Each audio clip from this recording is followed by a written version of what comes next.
don't stop. Grind don't stop. Grind don't stop. Grind don't stop.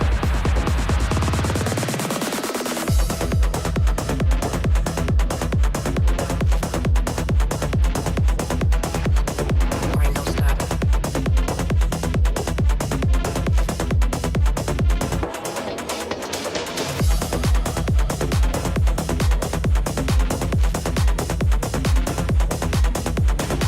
don't stop.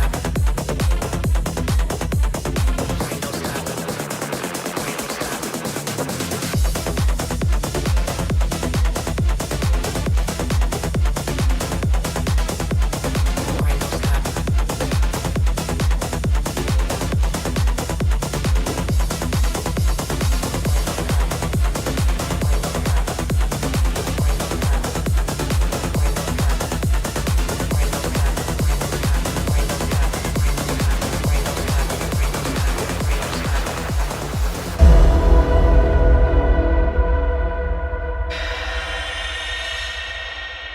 Grind don't stop. Hello, welcome back to Chewed Gum. Hi, Today is everybody.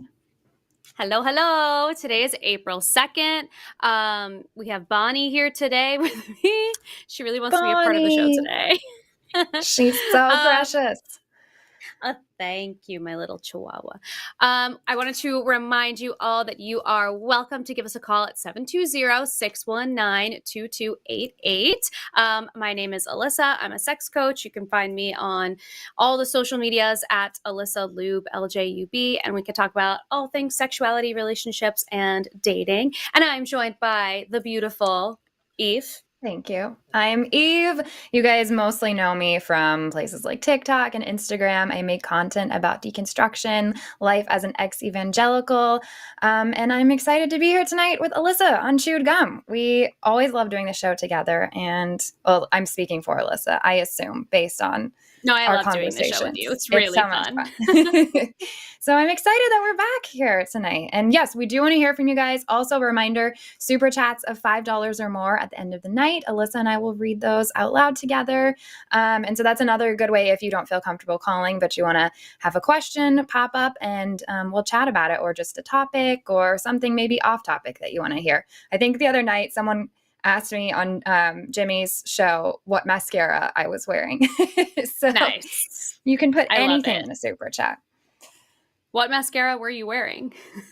I was very honest and I said, please don't get this mascara because I hate it. It's like I don't remember, like $4 something. I do have naturally long lashes. And so I didn't want to false advertise when that's not what it is. I will say, and I should have said this then, I do put castor oil on my lashes. And I think that helps. Yes. I've never done that, but I've heard people do that. That's nice. It's I like a that. thing.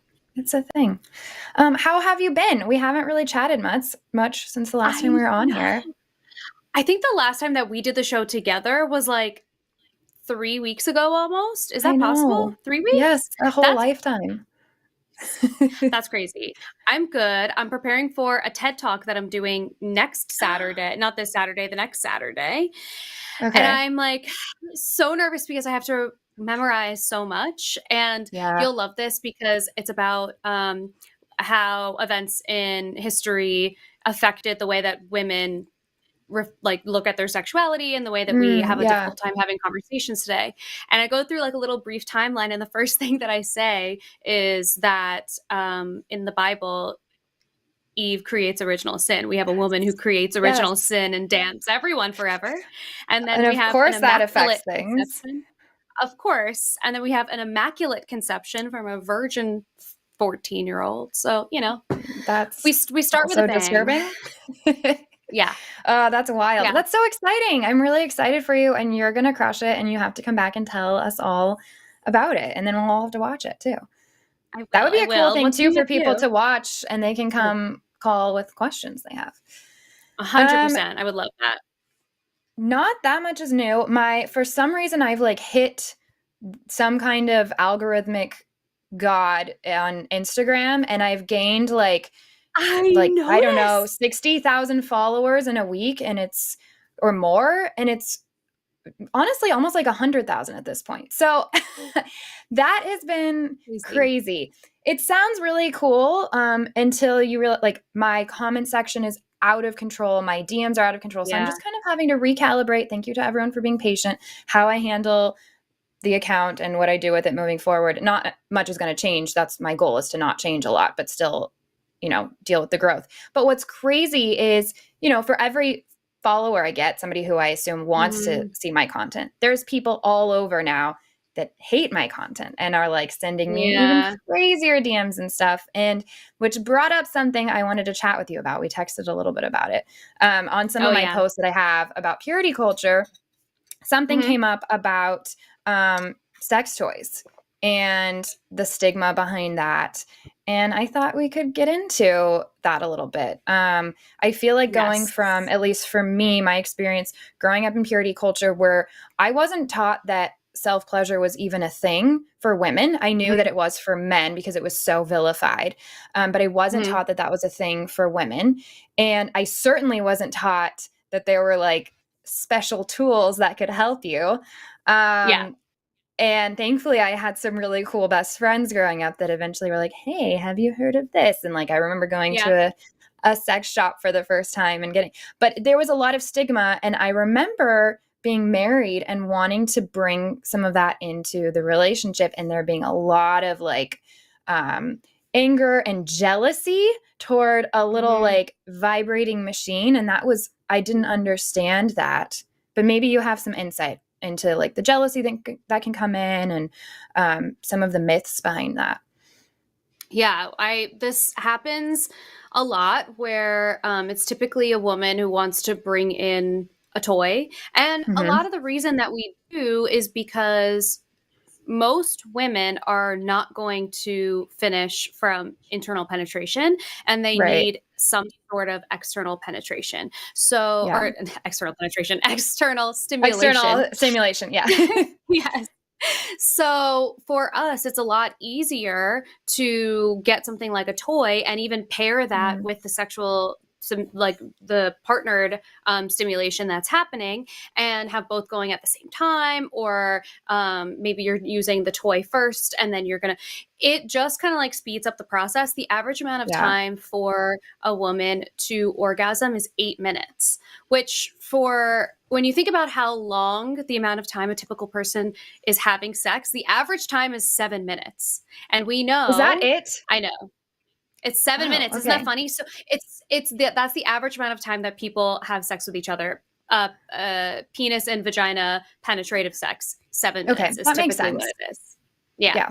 Which so one of the things that's interesting about when you have sex is your brain goes into like an altered state, and you lose the sense of time.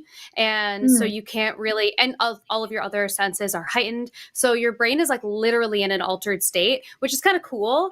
But so we feel like we're there for much longer. But if you were to like really have the most like plain Jane in and out sex, 7 minutes. So, but the average time for a woman is 8 minutes. And so, and we know there's a significant orgasm gap. We know that 95% of men say that they have sex usually or always every time they have sex. Or sorry, sex. What is going on with my brain today? Have an orgasm usually or always when they have sex. And that number is 64 for women in heterosexual relationships. And so we know that women are we are not able to orgasm in environments like that, especially when a toy is like completely prohibited from the room.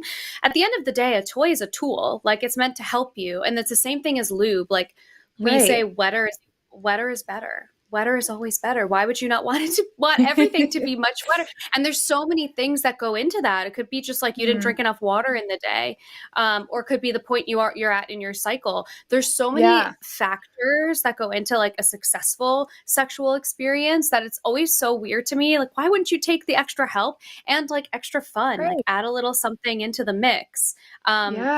And we also briefly talked about how there's a big myth around vibrators desensitizing you, specifically for women using vibrators. And that's just completely not true. So no truth to that. You can't over vibe it. Nope. Absolutely not. Because Okay. it takes a long time for women when we're using any sort of like manual method. I think when we are using something that would get it done really quickly, because like the stimulation is just so much when you're using something that's Sure. vibrating, I think we just get used to it taking 2 minutes. So then when it finally takes the 8 minutes, that's normal. We're like, something is up, something is Yeah. wrong. But in reality, it always took that long.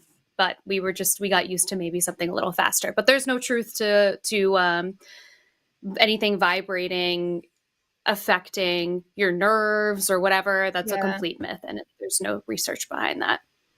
That is so interesting. Have you worked specifically with couples or like a client who wants to introduce toys into the bedroom for usually, like you said, it's that issue of wanting to close that orgasm gap.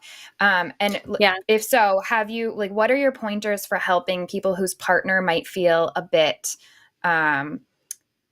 who might feel some of the stigma of that and might feel like that means something's wrong with them or that they're not enough or that it's like a jealousy issue? What are like is there like some helpful tips for someone who wants to introduce that and how to introduce it or what to introduce or any of that? I always say, like, for any time that you're going to introduce anything new into the bedroom, do it from a perspective of, you know, what might be fun, and have it be sort of like an adventure that you're going on together. Sometimes it's helpful to pick out a toy together also, and look at them look at them together, decide something that you might want to try. And you could also do it with the sort of like message of, we could try it. If you hate it, we don't have to use it. But at the same time, it's important to have this be something that is a tool added to whatever is already happening. It doesn't mean that the person is not adequately taking care of your needs at all. It just means sometimes this is just a fun alternative. It's like, why it would be the same as saying like, why do we only do missionary all the time?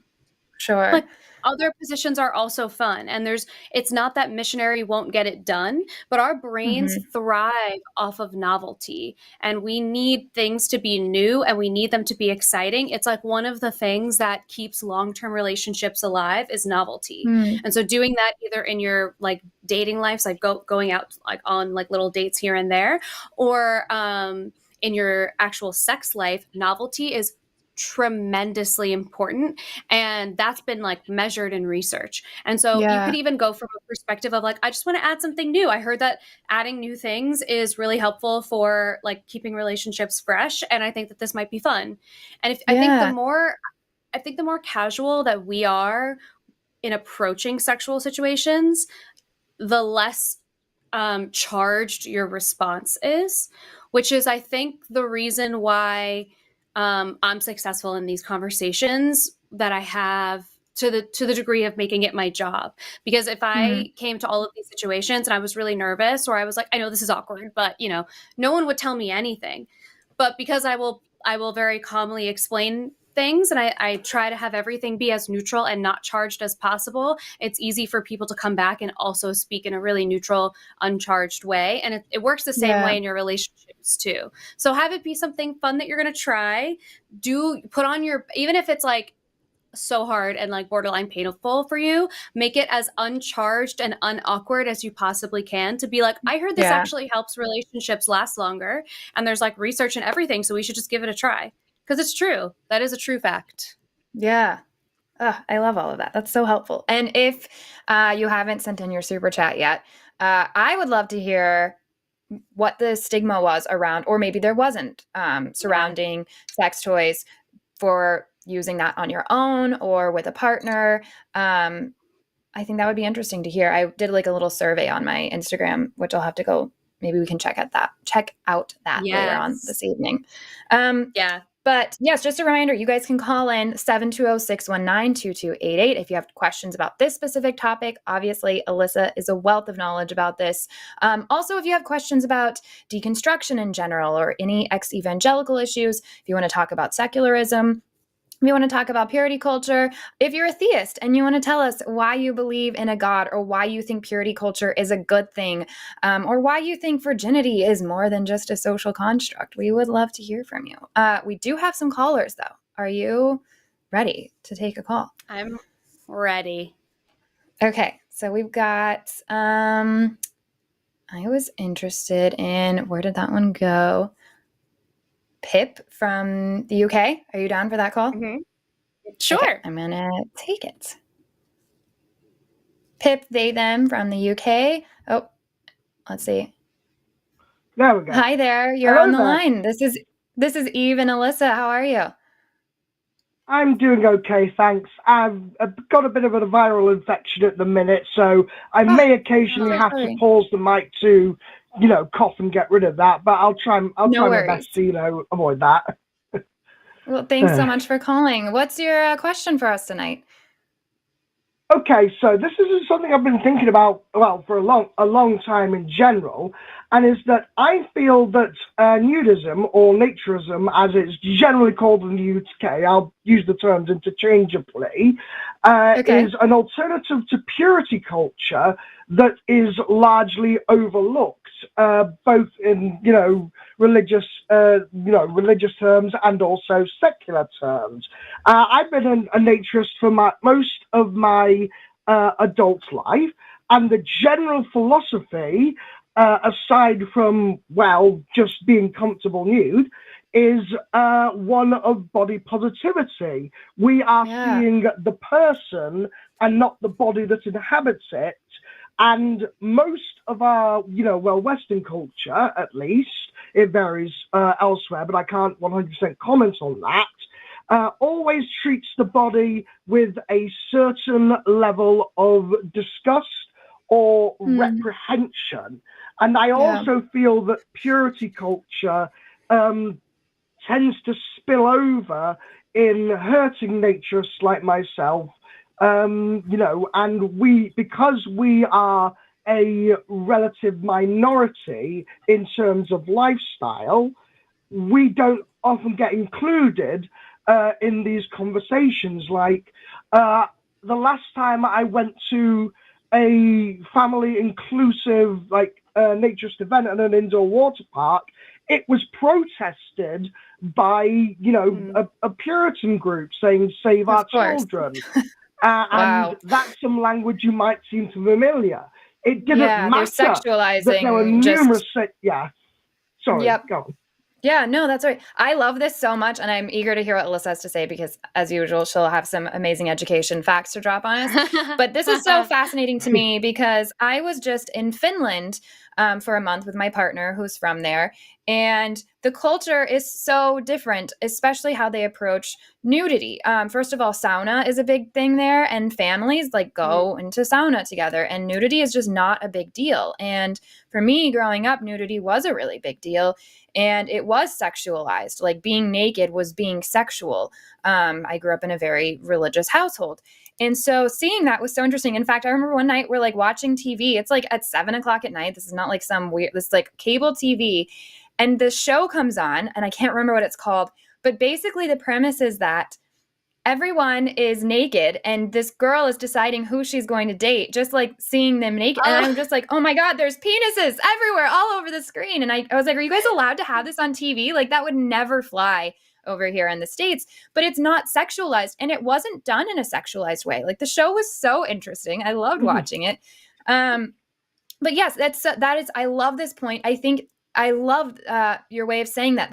It's an antidote.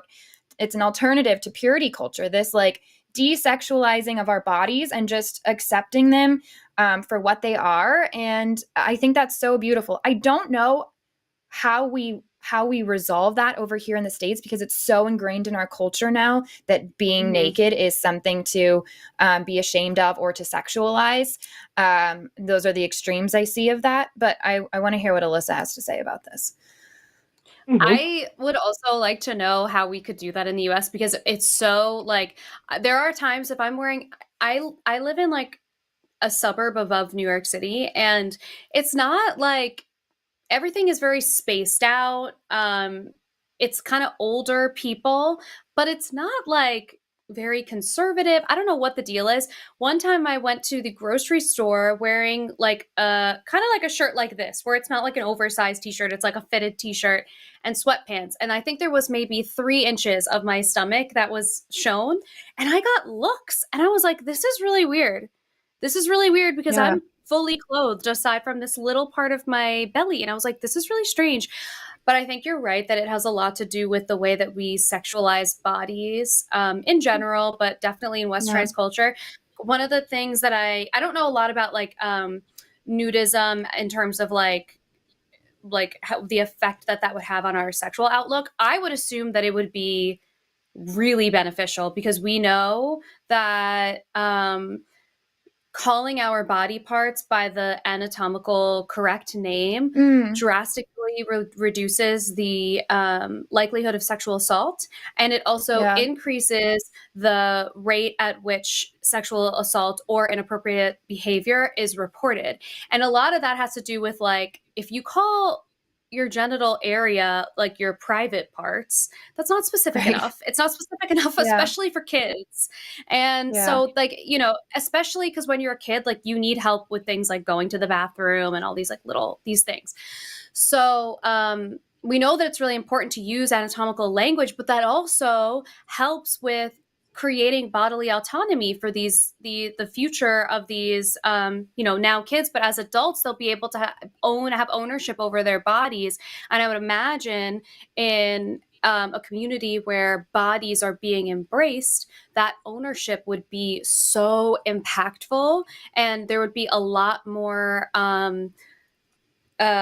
respect of other people's boundaries and other people's bodies, because you don't really have a choice. When I think of like trying to do something like that in like our society as it is now, there are girls in New York City getting punched in the face. I'm like, I can't imagine. I'm like, and I can't imagine like what that would be like. And like these communities of people who are able to sustain that lifestyle have to have such a beautiful respect for each other and for each other's bodies. So I think that you're right. Like, I think it is an antidote to purity culture, because you naturally would have so much more agency over your body, ownership over your body, and like pride, I would imagine, in your body and your boundaries, because you kind of like have to. I think that would be a really cool experiment. I would love that to be more widespread. I don't know how many like communities like that there are in the US actually. Yeah, the thing about the US is that unlike the UK, while the population is larger because it's a bigger country, it's also much less dense. So while for me, it would never be more than like an hour or two to get to any sort of naturist club in any capacity, for people in the US, it's much harder because you have to, travel much further. And it's also, well, there's a lot of debate in nature circles about whether clubs should be clothing optional or, nude mandatory. And a lot of the UK philosophy is general clothing optional, giving people the space to do as they will. And when in my experience in going to the fact that we got these, we got to hire indoor water parks for a single night for a family event where nobody wears, any clothing at all for the duration of it at all, I think is a general positive on the UK. Right until the point where they got protested, they got in the news and therefore banned because their staff were getting harassed. But in my experience, it's actually a lot safer for children in nature's communities, because we're not only open about our bodies, but we are recognizing that sex is something you do, not something you are. Regardless of how much or little clothing you might be wearing, to touch you in areas that you don't want is a sexual action. And so we are being extra vigilant for, that kind of behavior rather than overlooking it. And so just recognizing the human body as, well, just a body, like a person's penis or vagina or whatever, is no different than looking at someone's like nose or their fingers. And so just giving that kind of like level of freedom, but also awareness of other people's consent and privacy, I think would go a long way into giving people a much more body positive foundation to counter what kind of religious purity culture and purity culture in general tends to push. Because even from so true. Yeah, sorry. I just want to say this one thing, because this is an important point. Even among secular people, I frequently hear that nudists are the kind of people you don't want to see naked. And it's that censoring around the concept of sexual attraction the whole time that is part of the problem that we're kind of trying to, tackle. They're viewing somebody's body as a commodity or something for them, as opposed to allowing someone to just exist. Yeah, it's a massive issue, and I think you really nailed it with the whole that being an antidote. I think a big part of, for me, recovering from purity culture was also getting used to and not being ashamed of my own naked body.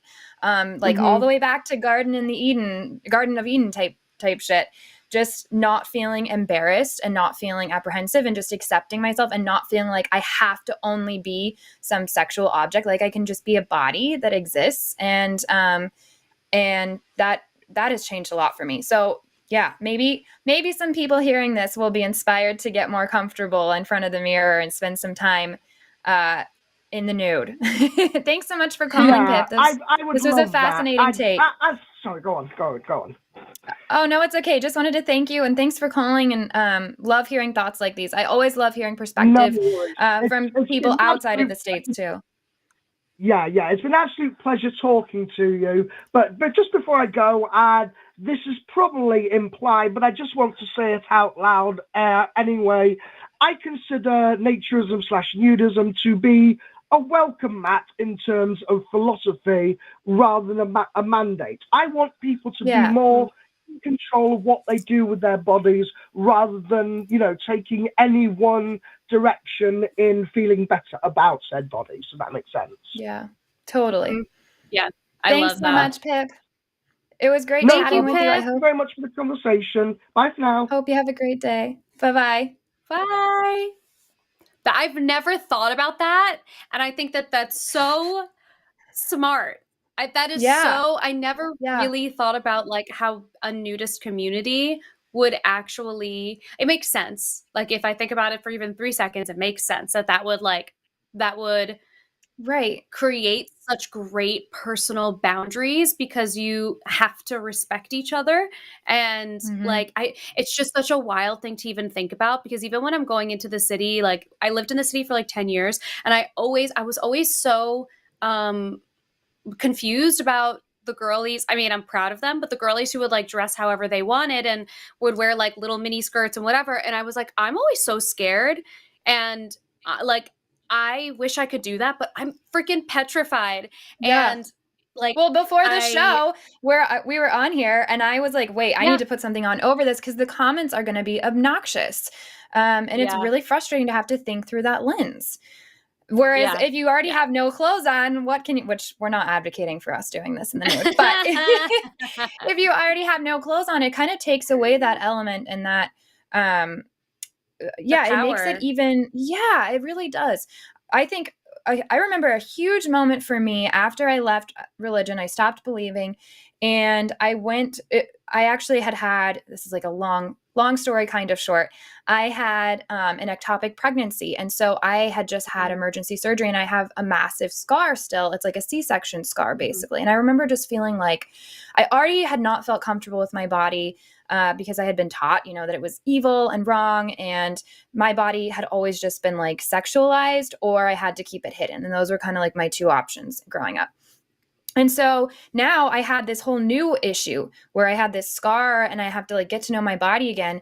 And I went to this, I think it was a Korean spa in Atlanta.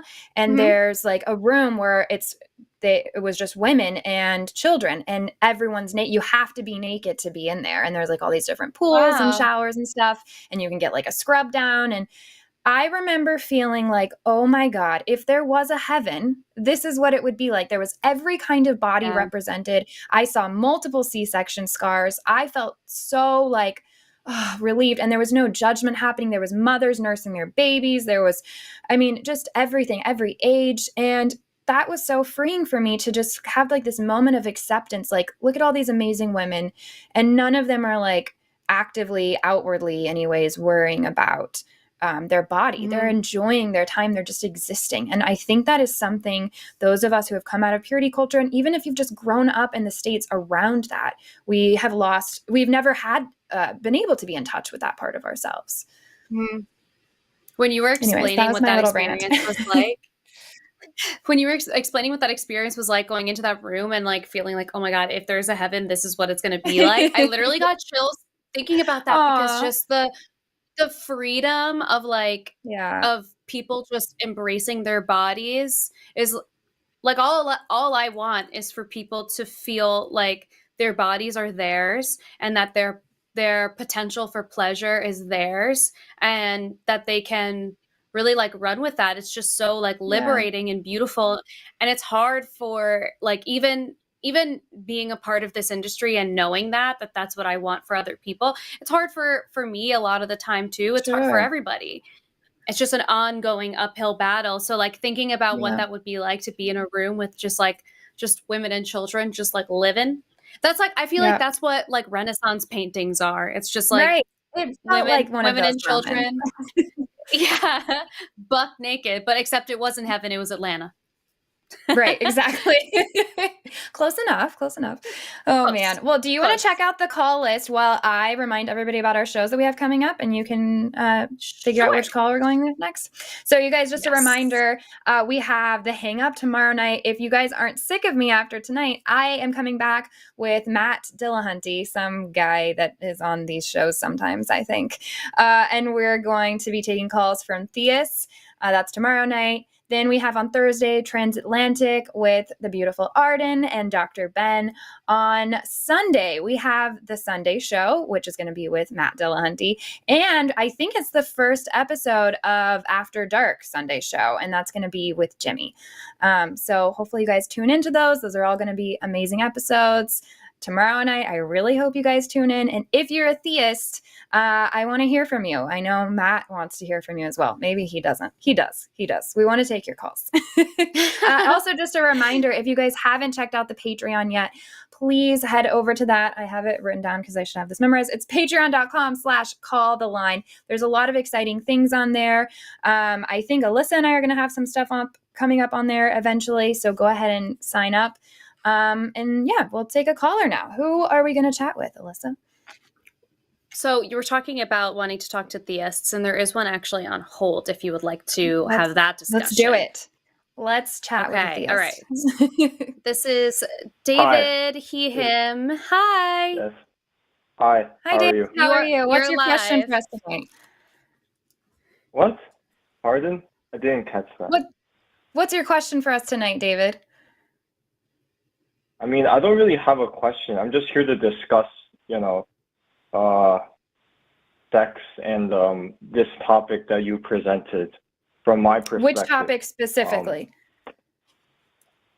I mean, I have a question for you, actually. And, okay, were you the one that was in my Instagram comments today, and I was like, hey, you should call the show tonight? Yeah, yes, I was. Yeah. Okay, awesome. First of all, thanks so much for calling. I was like, this guy's got some big opinions. Let's chat it out. If I remember correctly, because I really wanted to talk more about what you were saying. I wish I could actually pull up your Instagram comment, which maybe I'll do that. But do you remember what your Instagram comment was saying? Because I think that was a really helpful starting point. It's because this is a call-in show, and because we're on limited time, it does help us to like kind of pinpoint something, because otherwise we'll just, go on and on and on. So if we can pick like kind of narrow it down to a specific issue. I think I remember you saying something about the subject was self-pleasure, and I think that your point, I don't want to speak for you, so correct me. I think that your point was that it's bad to give into to desire because it creates more desire. Is that summing up what you were saying? Yeah, I mean that is a point, but I would say that any kind of attachment to sensual pleasures is inferior to the kind of, pleasure that can be experienced through spiritual means. And the pleasure of the world is impermanent. And because of its impermanence, it's stressful. Because whenever you experience pleasure in the worldly sense, it's never going to last. And you intuitively know that. And for that reason alone, it's undesirable to chase after such things. But I don't have any ill will or, yeah. Go ahead. Sorry, I interrupted. Go ahead. I mean, I don't have any ill will towards people who chase such things, but they cannot be delusional or ignorant about the reality here. Because if they are ignorant and they have no idea what they're doing, the torment that they will experience, I mean, torment is a pretty strong word. I mean, you could use dissatisfaction instead, but basically, the consequence will be that much worse, which is why I'm trying to, talk a little bit about this. Okay. So would it be fair to say that you think people shouldn't self-pleasure, masturbate, whatever you want to say, because it will just lead to them wanting to do it again?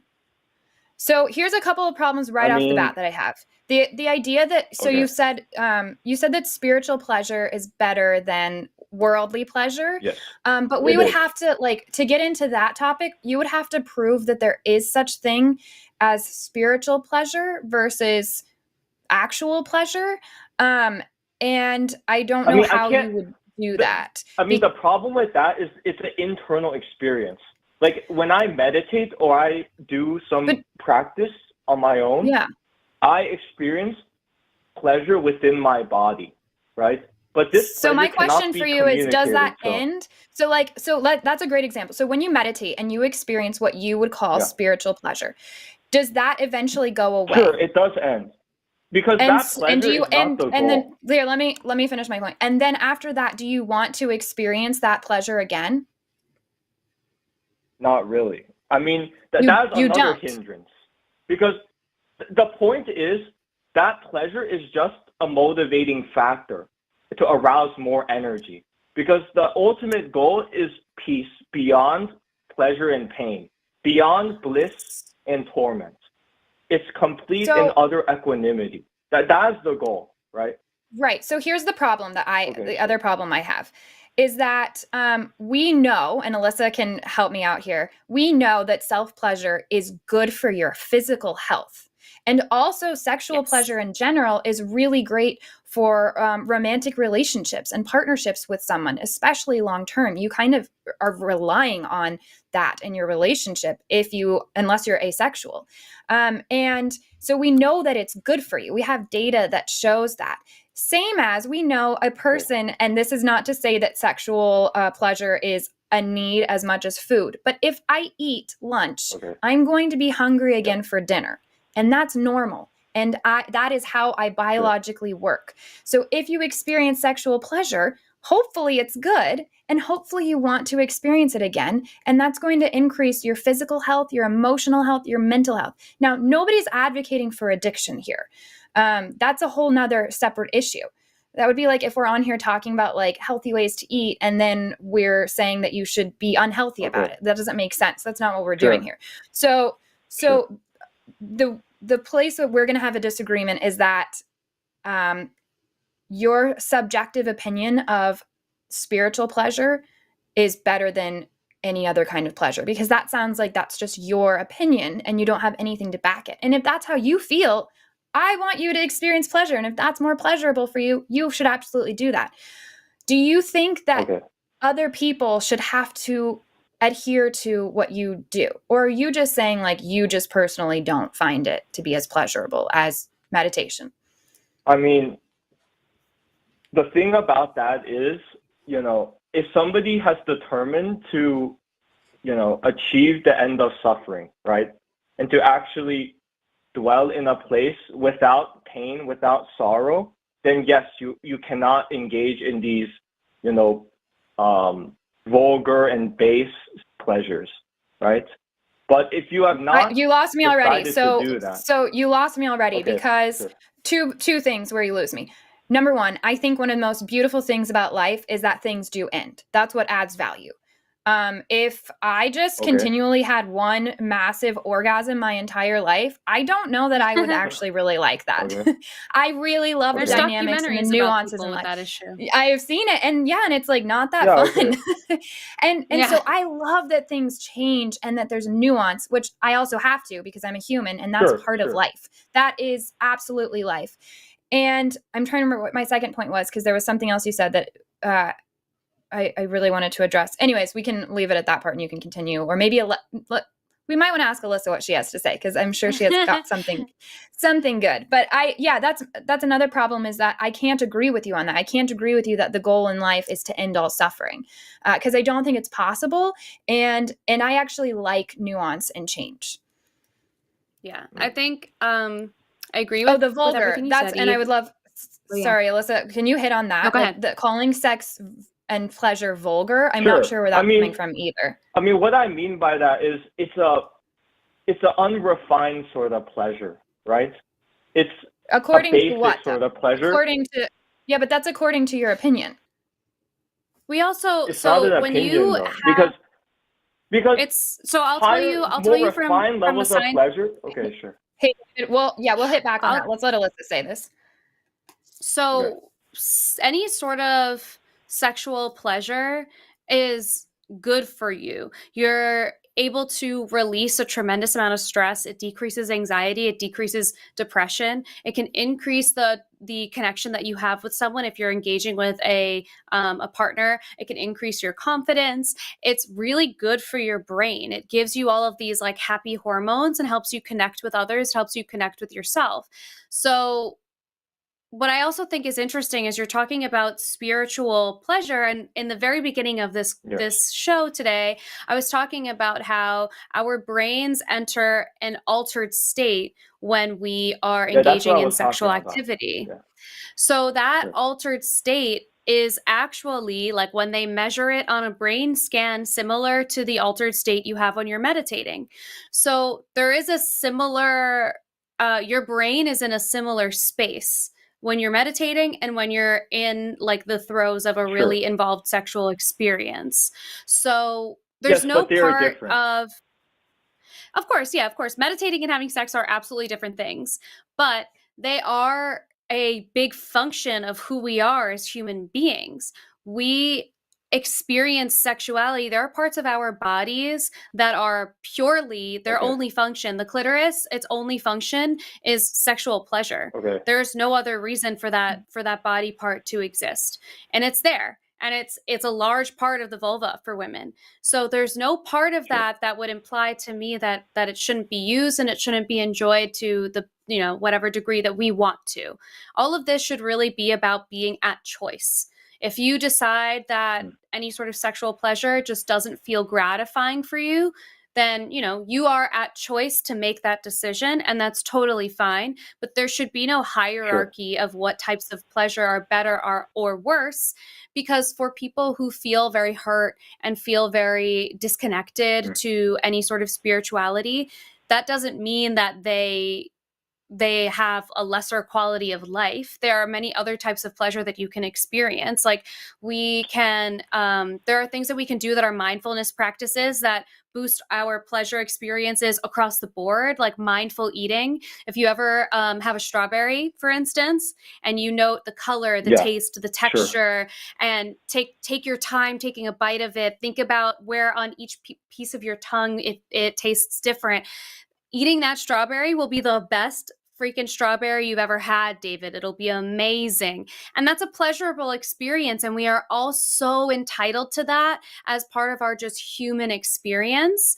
But that doesn't mean that it takes away from your experience in your spirituality, and your spirituality doesn't take away from my amazing strawberry experience. And eating a strawberry is a human right, the same way that having sexual experiences is a human right, and neither are vulgar or wrong. Our bodies are meant to do these things.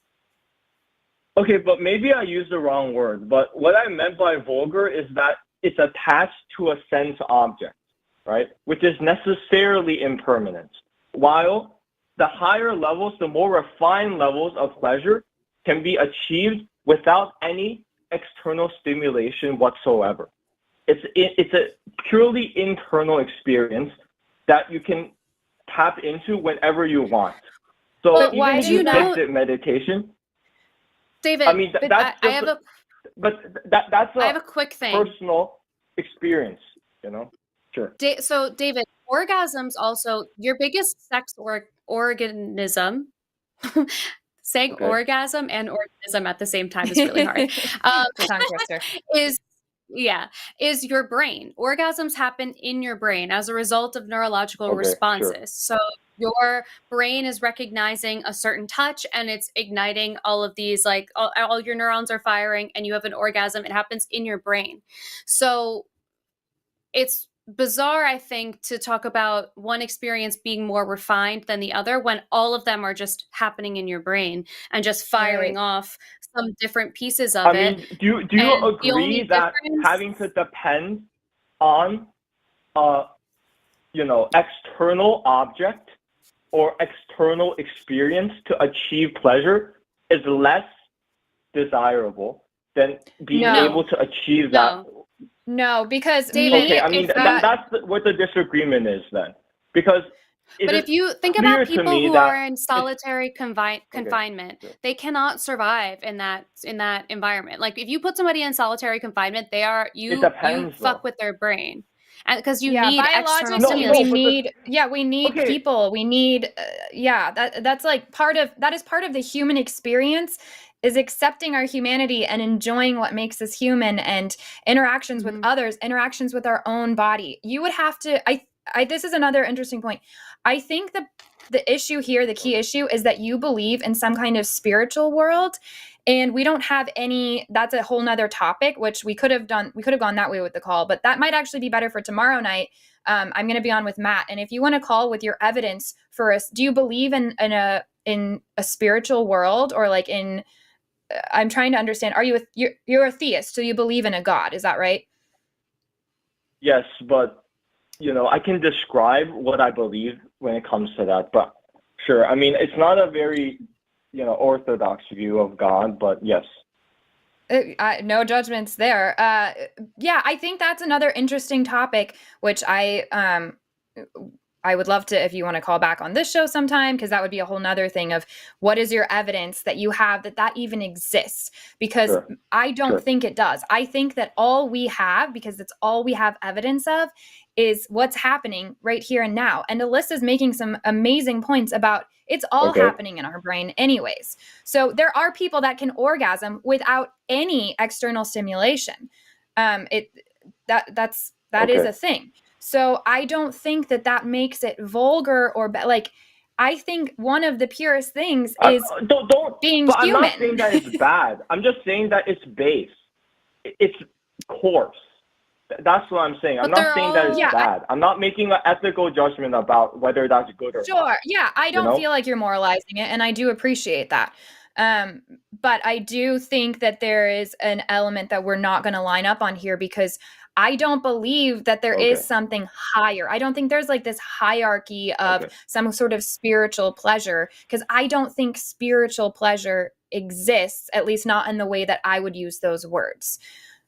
Yeah. Okay. Yeah, I think it's important to, again, remember that all pleasure is experienced in the brain. And so we are not going to embrace the spiritual part of that for you because that's not our experience. But if that's your experience, then that's beautiful. And I'm so happy for you. But to put them in a hierarchy doesn't really make sense because all pleasure is experienced in our brain. Yeah, that's no a matter really what it great is. point. At the end of the day, the pleasure that you are experiencing versus the pleasure that somebody jerking off is experiencing is occurring in the exact same space using very similar chemicals. Yeah. I mean, sure, but I don't think.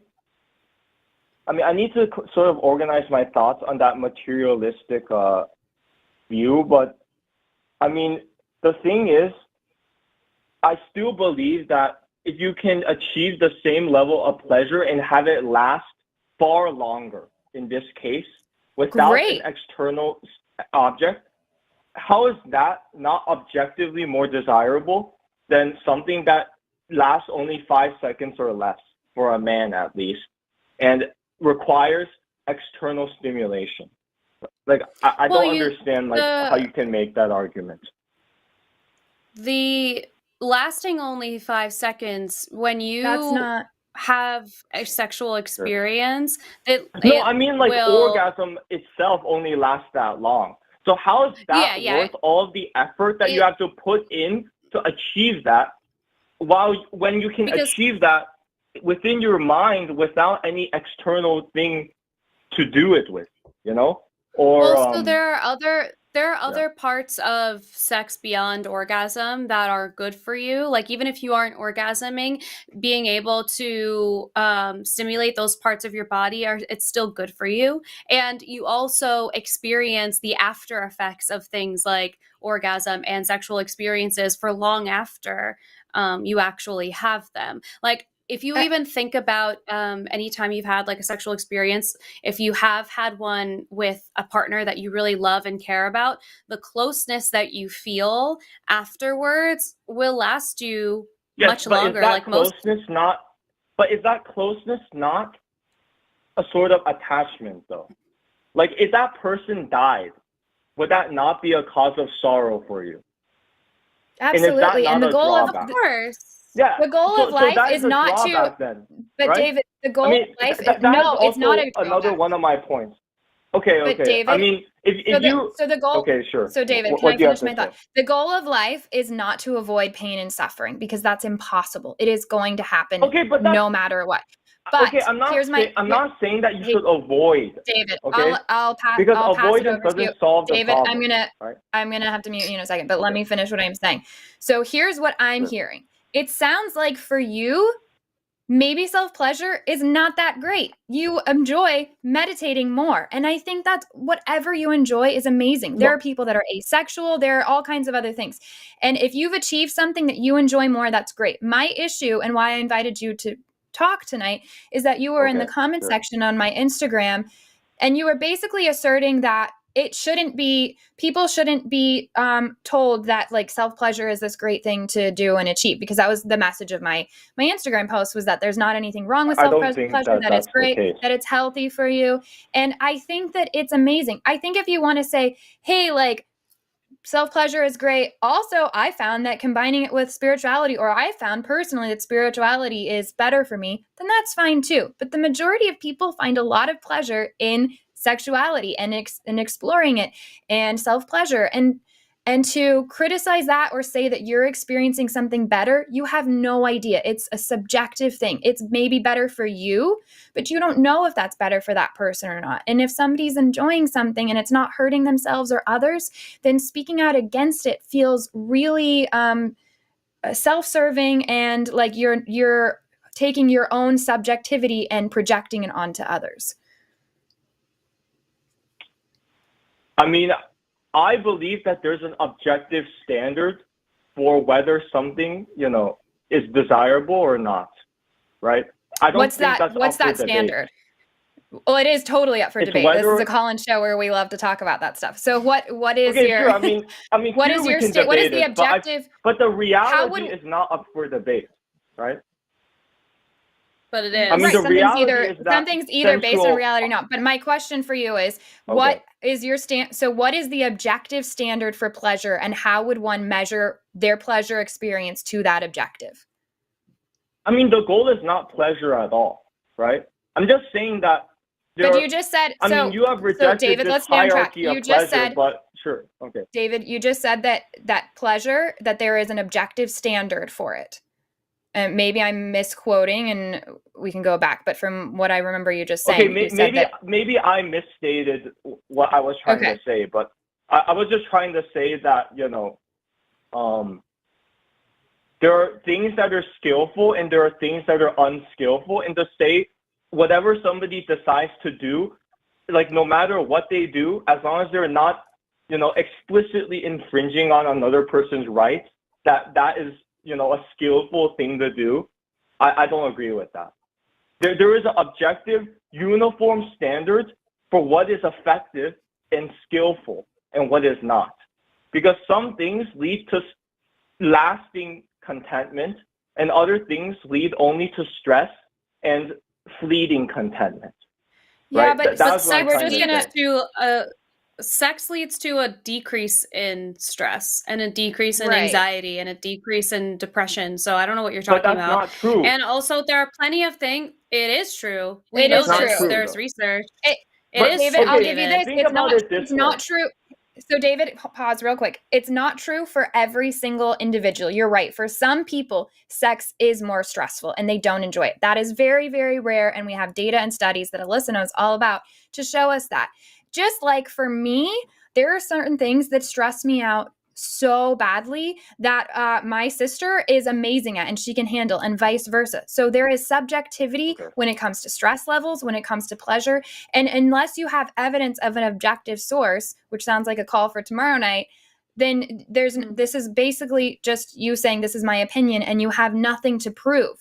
We've got studies showing that but in you general, agree that- sexual pleasure is healthier than not. Okay, do you agree with the fact that sex is impermanent? That it cannot last. The pleasure well, you that have you sex derive or you're from not. that, Nothing lasts forever. Like we don't Nothing have lasts any forever. evidence Even of when you anything meditate. lasting forever. Even when Okay, you I meditate, would you qualify stop. You that don't statement meditate and all say day. that fabricated things do not last. As in things that are put together. Those things do not last. But you can have sex by yourself. You can masturbate Yes, and have sex but- by yourself. You're not putting anything But together. the pleasure is impermanent. And secondly, it But diminishes so is over meditation. time. The There pleasure is no from- the pleasure- Same with meditation. It's exactly the same. It's exactly even the same somebody- as if you're, Even somebody that has an orgasm that lasts their entire life, it ends when they die because all things end when we die. Sure. I would say that pleasure from meditation is not the goal, and I've reiterated this point. But I would also say that, there is a state where peace and contentment are lasting, in that they never change and are immutable within a person. Because that person has destroyed all of the causes of discontentment, greed, hatred, and delusion, right? So, David, I think we're getting. I mean, you can we're getting this, really. sure. Yeah, I can because you're providing no evidence of it. You're literally just saying your opinion over and over again, which is what my point is. I think I love talking to you, by the way. I don't. Hey, David. Right. I understand what your point is. However, you're still not able to back it with anything. And I think at this point, it's just you have this opinion and then we're saying here's these studies that say differently. What you are relying on right now in your point is that there is an objective standard, first of all, for anything. And you have yet, we haven't gotten into it. I'm not saying it's your fault, but you have not provided evidence of that objective standard when it comes to pleasure, when it comes to anything. You haven't even provided evidence that anything is permanent. And so I would love for you to call when we're on. I said that David, all fabricated things are impermanent. Okay, go on. Yeah. So, but that implies that there's something that lasts forever, and we don't have any evidence of that. So I think it would be interesting if you want to call more from the theist standpoint tomorrow night on Matt's show, or if you want to call back with Alyssa and I will start the call just because we're on limited time here. But and maybe have a call that more instead of centering around pleasure, let's talk about you said you have some unorthodox theistic views of you believe in a god or a deity or something like that. I would love to hear more about that and get into that, because it sounds like most of your argument is based on this objective source and we just don't have evidence of it. So would you be down to call us back sometime and we can start with the question or with the question would be we should definitely have a longer what God you believe in and why you believe in that God, and let's get into it and have your evidence ready for us. I would be highly interested to hear that. Okay, sure. Awesome. Thank you so much, David. I appreciate it. Bye, David. Thank you. Bye. Thank you. Take care of yourself. Thank you. Nice. Yeah, I think David was stressing me out a little bit. Really? I love stuff like that. That was a very like abstract call, I think. And I think the problem is that his whole premise, we maybe should have started with that, which I wasn't sure where it was going. Because he showed up in my Instagram comments basically like being, being against what I was saying. I think it was something about like pro self-pleasure. And we should have led with like, okay, I guess you have an objective source, but we didn't get to that until the end of the call. So anyways. Yeah. It's exciting. I was just getting so stressed about like how you could have a hierarchy of pleasure. And it's so frustrating to just hear people downplay like who is David to tell me what I can do with my time? And if I want to, it's also like some of the things that are like the most pleasurable to me require zero skill. Actually, I would prefer that they require zero skill. Like eating a Girl Scout cookie, no skill involved. Lots of pleasure for me. God. But also pleasure. Some people don't like Girl Scout cookies, and therefore they wouldn't rank that. Like, I understand that we can individually have a hierarchy of pleasure. You know what I mean? Like, I mean, I'm going to pick Samoa over a Thin Mint on my ranking of pleasure when it comes to Girl Scout cookies. And so that's going to be different because there is not an objective source. And that's the issue with that call. Sorry, I'm like waving my pen around, but I'm taking notes. So. It reminds me of like of people who like refuse to accept pop music. Like they just like immediately think it's bad. And I'm like, can you just like let us have fun though? Can you just like let us just like have our little like our little girly pop sometimes? Like you don't have to like it. It doesn't mean that like it's overarchingly bad. Like maybe we just like let people enjoy things perhaps because it doesn't actually matter. Oh, I agree. Well, we have more callers. Also, in case we have time, you guys can still call in 720-619-2288. And a reminder that $5 and more super chats we will read at the end. Maybe you should give us a hierarchy of your pleasure rankings and we can see how subjective we all are and that there's not an objective source when it comes to these things. Also, bonus points if you tell us your favorite Girl Scout cookie. Yes. I recently got the ones that are like s'mores. They're very good. I gotta say, here we go. I don't like those ones. I don't like s'more flavored stuff in general. But I was like, oh wow, this is a s'more, but I don't like s'more flavored stuff. Okay, that's fair. Yeah. I love, if anything is s'mores flavored, I'm eating it. So that cookie, my sister's like that. Do you like cinnamon stuff too? I do. I like cinnamon stuff. I have a theory that like s'more people and cinnamon people, they like those because my sister's like that, whereas I'm like a peanut butter and mint kind of person. Not combined, but like those are some of my favorite flavors, you know? No, but that makes sense to me because my boyfriend is peanut butter and mint. Nice. Look at my theory. Wow. If that's a thing for you, please send us your super chat so we can know. Yeah, I love like the Thin Mints. I like the tag-alongs. I even like this. I mean, I love s'mores too, like the coconut thing. But I'm not like really into cinnamon. And she'll get like the like syrupy, cinnamony flavored things and some more stuff. She, as in my sister, and I'm gonna be like, I want the thing that has peanut butter, or I want the thing that has mint and chocolate. Yeah, I get that. I'm glad we could. Your sister's vibe. Yeah, this makes sense. For those of you who don't know what my sisters look like, also. They look a lot like Alyssa, so I love doing this because I'm like, it's like hanging out with like the fifth sister of all of us. So, okay, I'll be at the callers. Next holiday. Yes, do it. Let's see. We have this caller, Andrew, he, him, and the only reason I'm hesitant about taking this call is because it sounds like he's asking for personal advice that I don't really feel comfortable giving, but I think we can take the call. And Andrew, just know that are you good with that, Alyssa? We might just say like, you got to figure this out on your own. I have some things I can say. I don't know how helpful it's going to be. All right. Hi, Andrew. You're on live. This is Eve and Alyssa. How can we help you? Thanks for taking my call, Eve. And good to see you, Alyssa. Just before I get into the emotionally heavy stuff, I'm a longtime Circle fan. I've applied to be on the show a couple times, and it's great to see you joining Jimmy's Mafia. So really good to see you That's so both for fun. being a fan of you on the line and also having watched the circle. So Aw. anyway, That's awesome.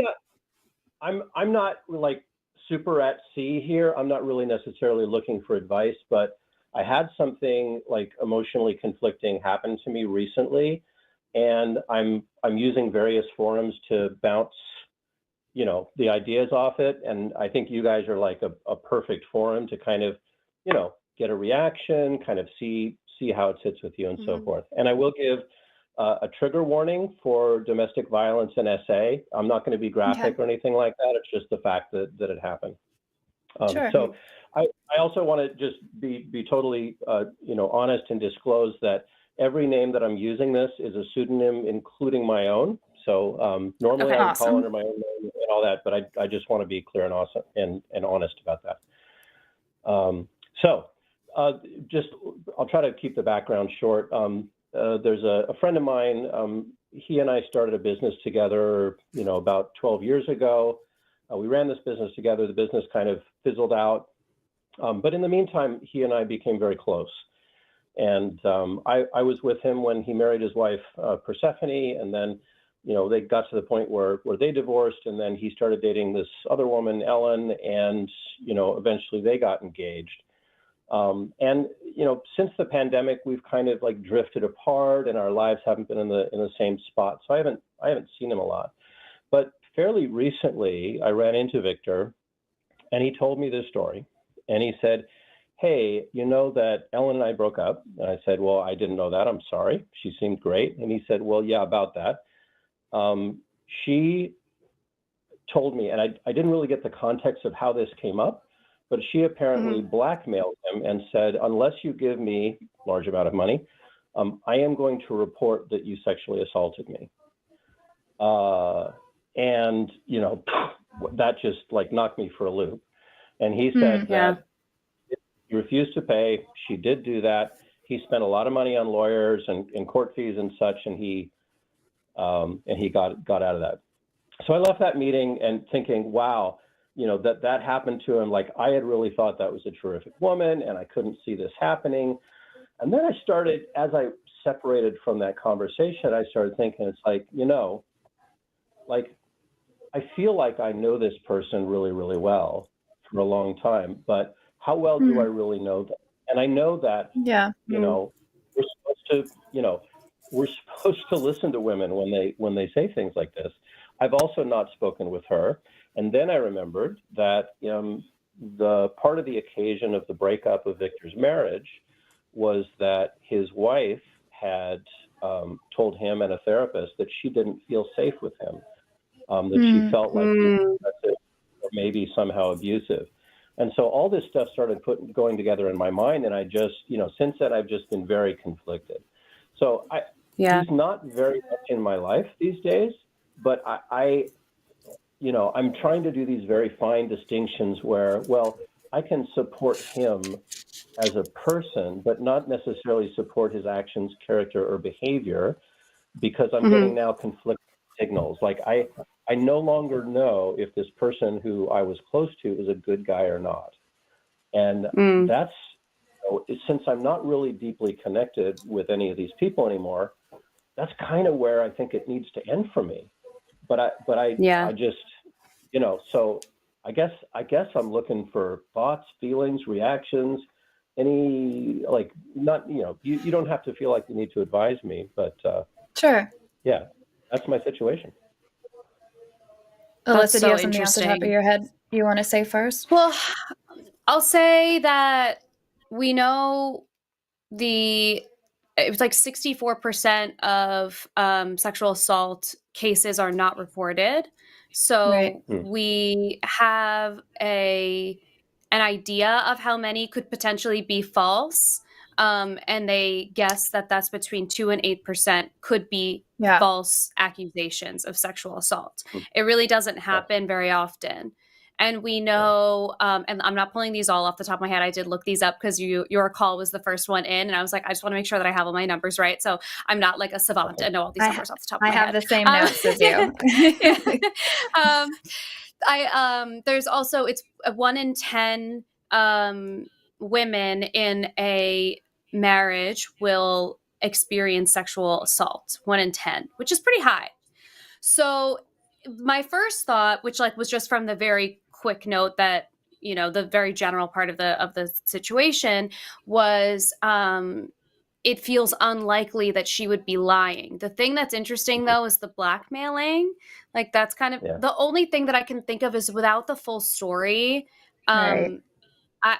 The only like sexual assault is also incredibly hard to prove, which is why, unfortunately, a lot of the time, that like for that 63%, they don't say anything because they don't feel like they're going to be believed. And unless you go and you get like a rape kit, you can't. There's no medical proof that you'll have after a certain period of time after the incident.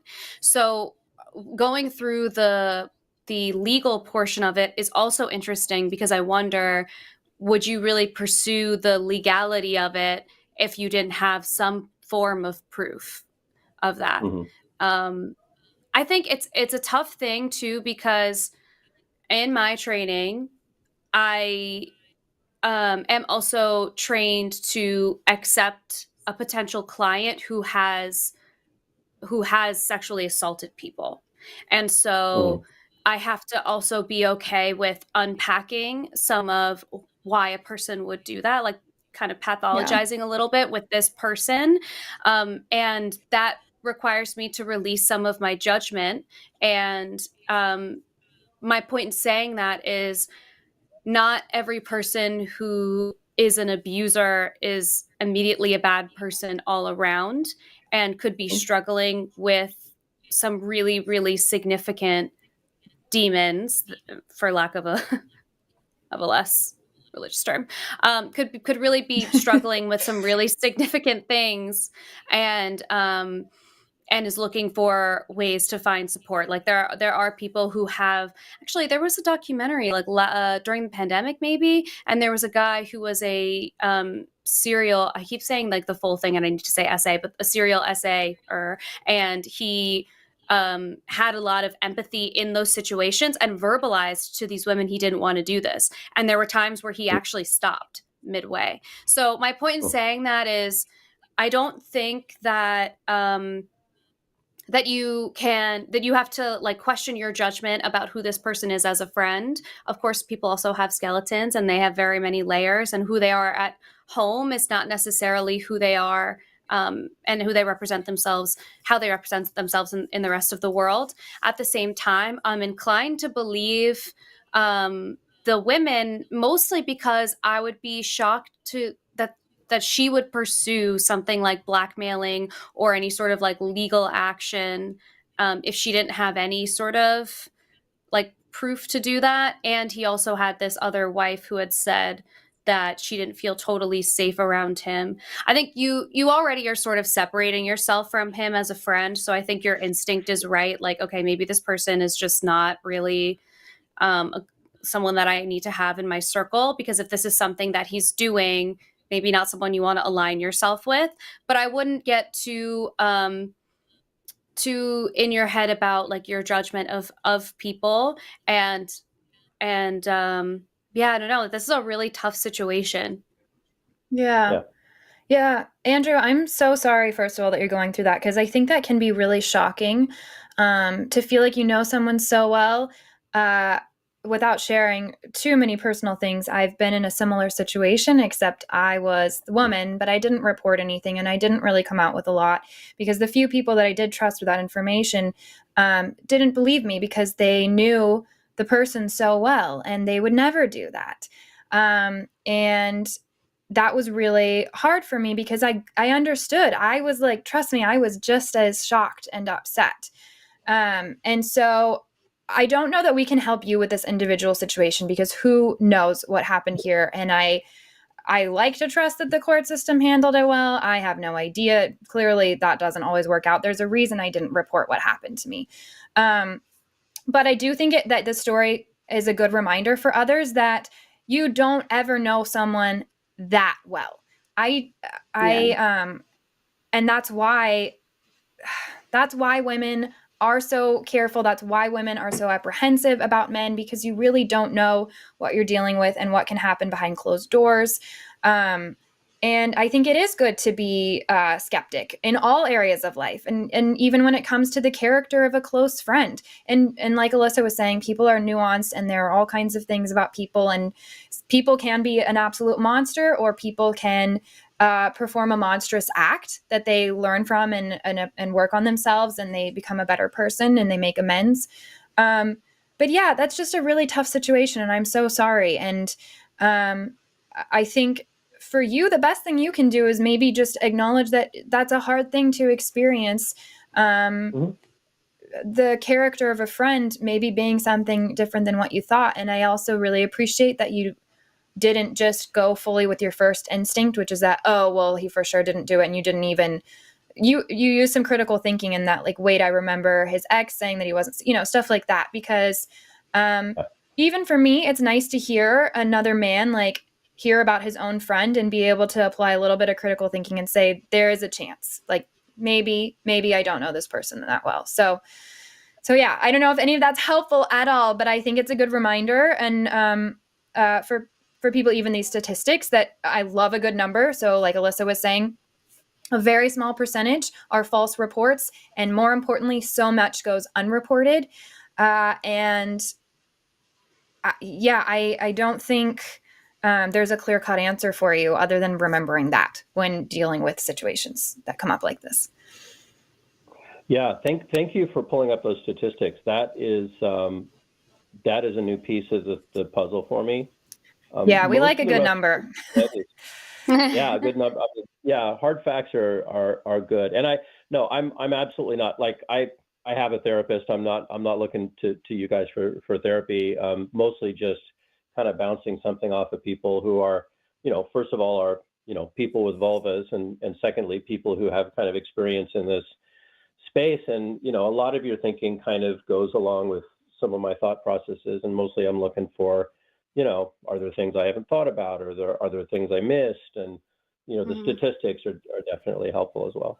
Yeah, I think that's, I love about this call is I hope that it inspires people to go look up more numbers surrounding that.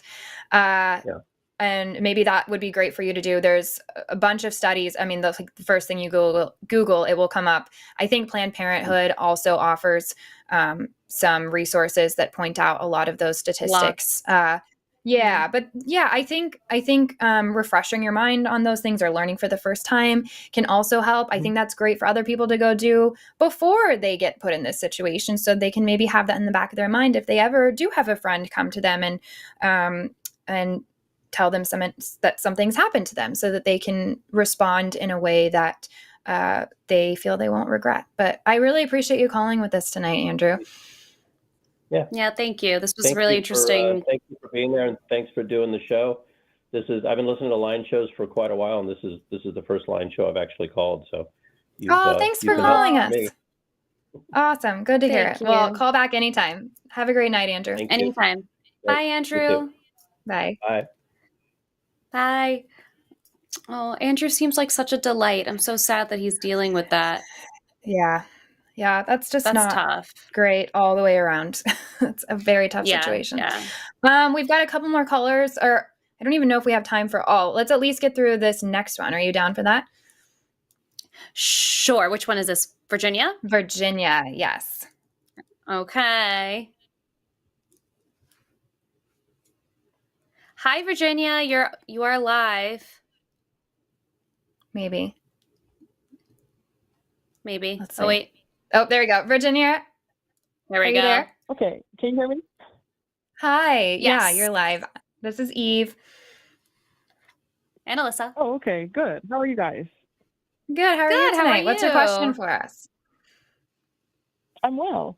So my question is, I was listening to the show, and at the beginning you were kind of saying that you just kind of wish that we could desexualize our bodies.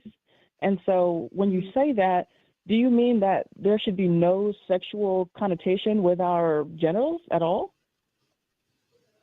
I think that it should just be a little more neutral than it is. Like, I think for things, the first thing that I think of is how women are not allowed to breastfeed in public spaces across the board. There are some places where you can, but there are some places where you can't.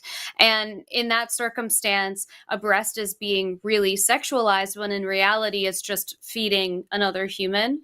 And so I think like in that circumstance, it would be really great if that could just not be a sexualized part of our body. But I think in general, obviously our genital area has it has a few functions, but it's a very big function is its sexual function. And I mean, I don't think that means those parts don't get to have other value as well. I don't know if that makes any sense. Virginia, I think the main thing that we're trying to get at here is that first of all, we can't thought police. So if a guy sees a woman breastfeeding and this causes him to view her in a sexual way, nobody can control that. We can't stop him from that. But we shouldn't know about that. We don't need to know about that. And a woman breastfeeding, I'm just using that as an example, should not be permission for him to act on those sexual urges. So it's about consent. So someone's body being revealed should not be consent for anything other than now you're there for view. And whatever happens in your head is on you, but any actions after that would require consent. So we're not advocating to thought police. We're not advocating to keep someone from, however, I do think that over time, like if everyone was just naked all the time, we'll go really extreme with it. Over time, people would not make it a sexual thing every time they saw someone nude. They would be able to relate sexual interactions as sexual interactions and seeing someone naked as seeing someone naked. Does that make sense? Yeah, that does make sense. And I agree with the point that breastfeeding should not be sexualized or looked down upon, because that is the primary focus. The primary purpose of breasts is for feeding children. Sure. Okay, because I was just a little confused, because it's, from what I was understanding, it seemed like you were kind of saying, like, because when you talked about your trip to Atlanta to the nudist sauna, it's like you were saying like, oh, this is like heaven. So would you advocate for a society where it's okay to be bottomless all the time? I don't know. I'd have to think about that longer to have like a really formed answer for you. I would love that. I would love for that to exist. I would love for people to be able to, because you do have these, I don't know the appropriate term for it, but what our other caller called in, and they live in a community where everyone is nude all the time. And I actually have a friend who lives in a neighborhood where that's what they do. However, there's a lot of stipulations around that.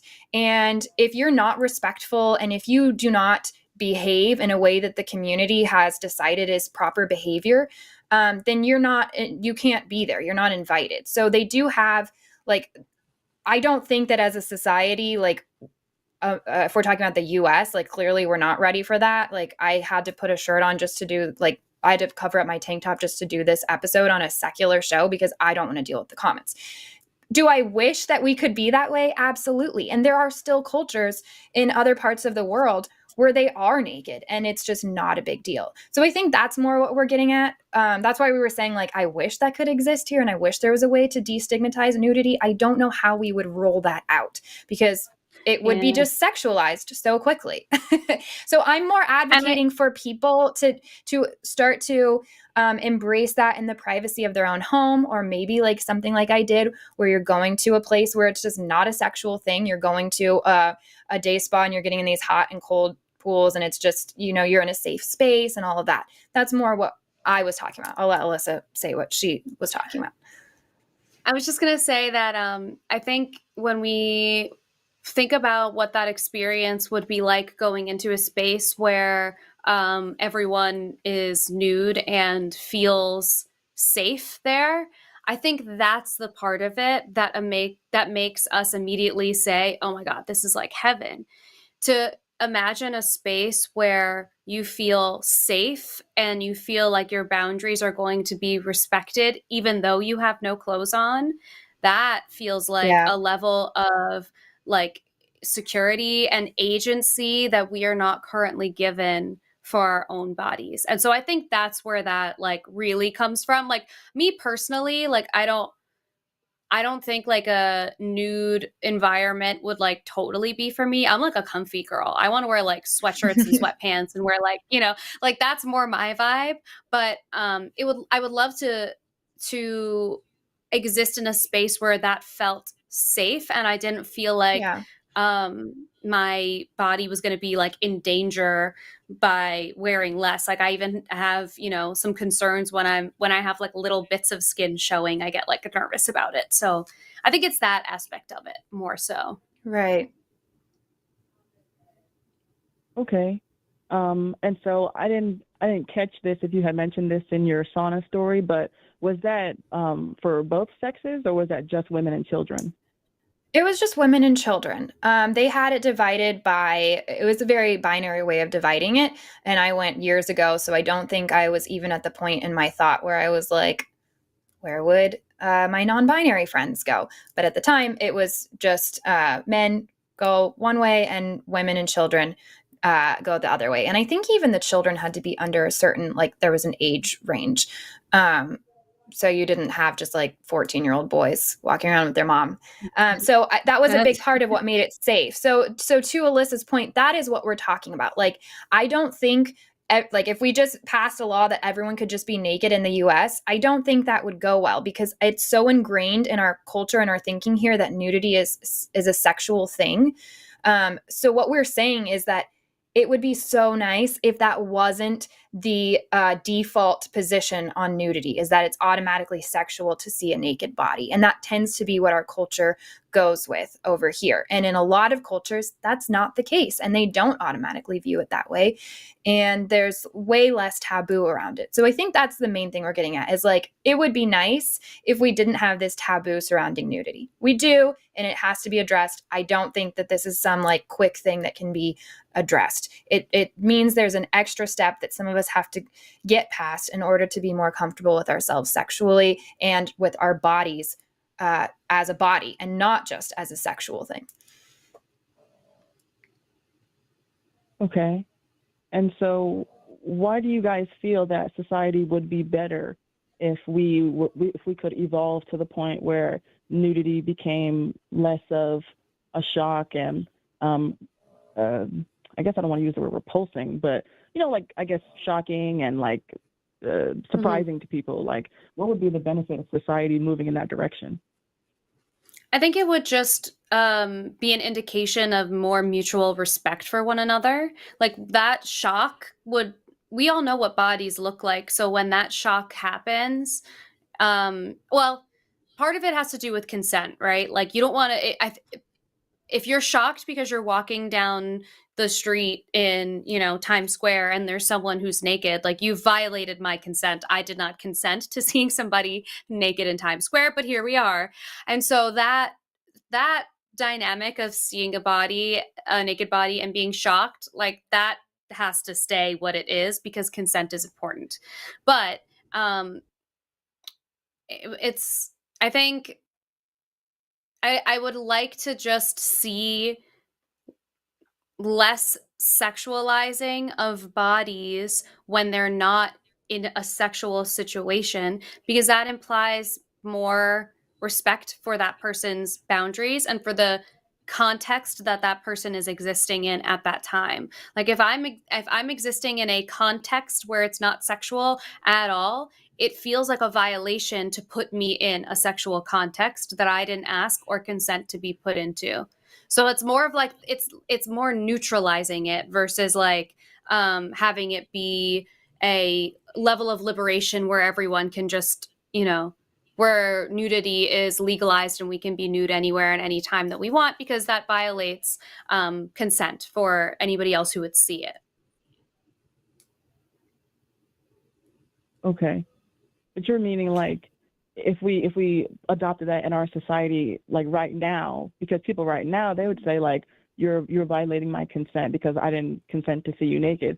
But like in these societies that y'all referenced where it's not as big of a deal for nudity, you know, what is the benefit of America becoming like that kind of society? So I think it would be just... You go ahead. Go ahead. I want to see the statistics for this because I want to quote them correctly, but there are studies, and I need to find them. But when nudity is not an outright sexual thing, when people are more comfortable with their bodies, assault is happening less. And to me, it's not so much that I'm like, oh, I wish we could all just be naked. It's just if people were more comfortable, if people were more comfortable with each other's naked bodies without sexualizing them, to me, that would be a sign that we are progressing and we're evolving more to a more consensual environment where people are not assaulting others because of what they're wearing or because of how their body looks to them. And we do know that it is good. Like, you are more healthy when you're more comfortable with your body. And when it's not only viewed as a sexual object. Women that are like, I grew up being taught that I had to keep everything covered and that it's my fault if a man views me and sins, whatever that meant at the time, whether that was having an impure thought about me or if he acted out against me, that was then my fault. Initially, maybe he had some blame, but initially it was my fault because I was the one that was revealing something. And then it's like, where does that end? Do we cover everything but our eyes? Do we show our ankles? Because to some people that can turn them on, you know? And so that is more oppression. So to me, the benefit of the whole point we were talking, it's funny that we're talking about this so much, but the whole reason why I find that conversation so interesting, that being nude not be so taboo, is because to me it would show a more evolved and a just less taboo surrounding that is better all around. Okay. Does that kind of make sense? Yeah, you're saying that if we are in a society where the naked body is not as sexualized, then people would be, safer from sexual crimes, and then they would have a greater sense of self-respect or body autonomy. I think that's something you were mentioning earlier. Yeah, they wouldn't be sexualizing someone simply for being naked, you know? Okay, yeah, right. And obviously so we're talking about like very extreme ends of both spectrums. So like being fully covered is one extreme, having no covering is one extreme. At this point, I would just love to be able to like wear a tank top and not be accused of causing the downfall of a pastor. You know what I mean? Like we're at different points on the spectrum throughout society. And so we're talking about a dream, which is that we could just be naked and, which to me, I'm like, hey, that's like what Adam and Eve were doing. If I was a Christian, I would get behind that. But but I'm not at all. I do want to clarify. I'm not saying that we are at that place in society in the U.S. Like we're not even close. It wouldn't go well. I would love for that to be the case. And I loved that little piece of heaven that I experienced. But I would not feel safe doing that in most places. And that's what I would like to, is to know that I could feel safe. Right. Yeah, you guys are saying that as of right now, that's totally off the table for America because of our cultural upbringing, the way that we are. Yeah. But these other places, like I guess like Papua New Guinea or certain newest colonies that are in different countries, you're saying that it would be ideal if we could get there at some point. It would be to me, it would be like a sign that we had progressed past a sexually oppressive and over-sexualized culture. Yeah. Okay. And so the reason why I'm asking is because I look at it from my perspective and I see these different cultures. I actually just saw a post on Twitter not long ago where it was some kind of African tribe and most of the people were naked and they were saying how, oh, this is how we were meant to be. And, colonization, it corrupted us by thinking that we need to have clothes on.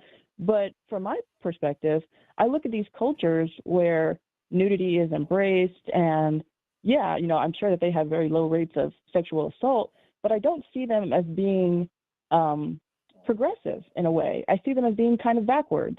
And sure. So, I feel like they're. I'm not saying that means. totally. I'm talking about this one specific issue. There is like, that would be a sign that they are sexually, they're objectifying the body less. I don't think that means they have anything else together. It depends on the culture. There's all different things. My experience has been more with like European culture, where nudity is just not that big of a deal, in that like you go to sauna or like stuff like that. But people are still not walking around naked. Also, it's like minus 20 degrees in Finland. So already that's not a good thing. Right. So I'm not saying that means, oh, as a society, now they've all evolved in general. I just mean about that particular issue. I just want to clarify that. Does that make sense? Yeah. I Okay, also, yeah. You're just saying that. Sorry, Virginia, go ahead. You can go. I was just going to say, I you're just saying also, that we would. there's a delay. I'm This so delay sorry. so annoying for all of It's us. so I'm so bad. sorry. You go ahead, Virginia. I'm gonna shut my trap. Go ahead. I'm sorry. I don't want to interrupt you. No, you're fine. I was just going to say that, yeah, you were saying that in this one specific area, we would do better to evolve in the area of not sexualizing everybody all the time. Yeah, exactly. Yes. Exactly. Just Yes, that's a great even way like, to sum it up. yeah. And even when I think about like outside of like the sauna experience, like if I lived in a city for a long time, and you get like catcalled no matter what you're wearing. And so if you are wearing something that is like a little scandalous, a little skin is showing, the likelihood of someone saying something to you is pretty high, and that can just make you feel really unsafe. And I wish that were not the case. Like there are so many things, like outfits that I wish I could have worn, and I never did, because I just was so nervous about having like excess attention on me. And so like in that context, in that everyday real life context, that's where I would love to see less sexualization of just bodies. Because if I'm putting myself in a context where I'm just like walking, I'm not in a sexual context, and other people putting me in a sexual context without my consent feels violating. Yeah. A naked body should not be permission to therefore sexualize that person. I think that's the main thing we're getting at. Okay.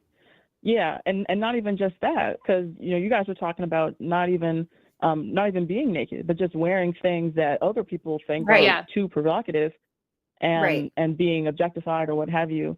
And so yeah, I mean, I'm a theist. I'm a fundamentalist Christian. So it's, people might be surprised that we're kind of agreeing on a few things, but I love it. I think that, I think that it's a disgrace that that the women are the ones who get pinned with being wrong or being in the wrong when they wear certain things that aren't even necessarily immodest.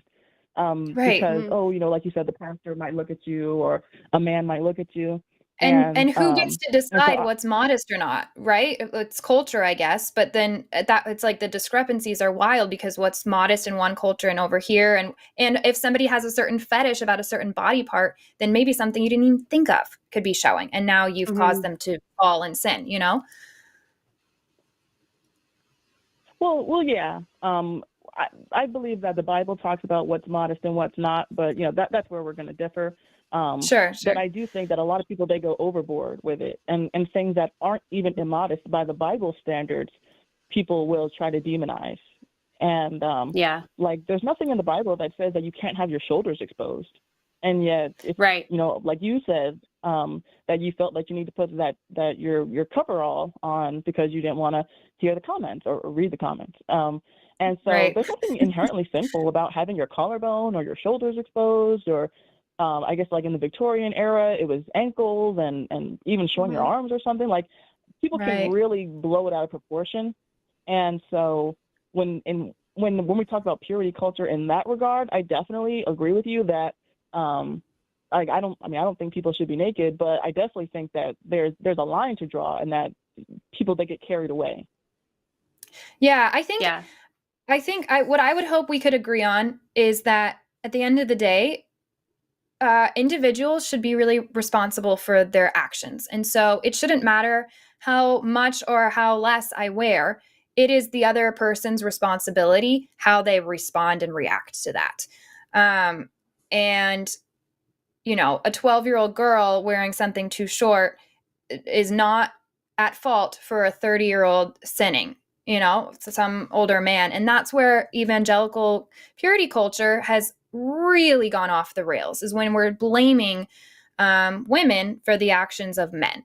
And they should be able to hold themselves responsible for how they act and how they respond around another person's body at the end of the day. Because this is welcome to the real world and life. And unless you go stay like in a bubble in your house, you're going to be exposed to all kinds of things. And we have to learn personal responsibility. That's about everything in life, especially when it comes to other people and bodily autonomy and consent of another person. Yes, absolutely.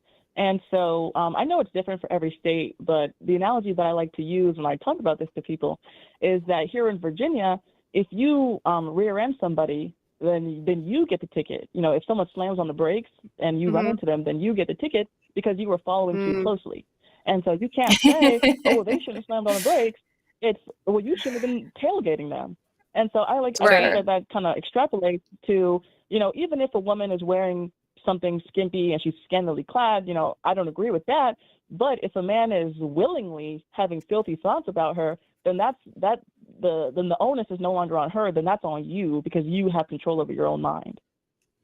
Yeah, sure. Yeah, exactly. Yeah, exactly. Yeah, I think there's definitely discrepancies where we're going to disagree, but I really enjoy how much we've agreed on this. And I appreciate that you had this conversation with us and that we could hear each other out and engage. And it sounds like we mostly agreed on a lot of this, and which is not surprising. We're women who want to feel safe in this world. So thanks so much, Virginia, for calling. It was wonderful chatting with you. You're welcome to call back anytime.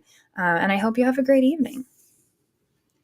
Thank you. I didn't mean to do that. Hi, Sorry, Virginia. Still adjusting. Delay.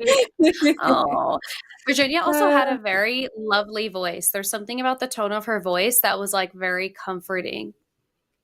Oh yeah. I would like for her to tell me stories all day long. She was an active listener, and I really appreciate that. Yes. That's a skill. And I hope that anybody else listening that wants to call in, the more you're able to engage in active listening, or if you're just being wild, because then that is also interesting. But if you're engaging in active listening, we're going to reach better conclusions. We're going to be more clear on what each other is saying.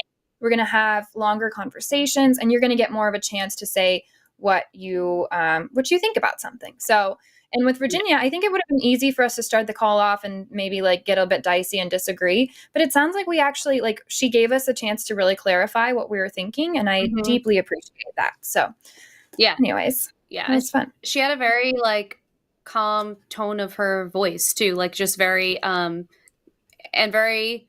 After having calls this particular show where it's been like some like real back and forth, firing back and forth, it's always nice to have someone on who's like, I'm the really like intense person that likes to just like get into it, and I'm not that calm, sweet voice. So thank you, Virginia.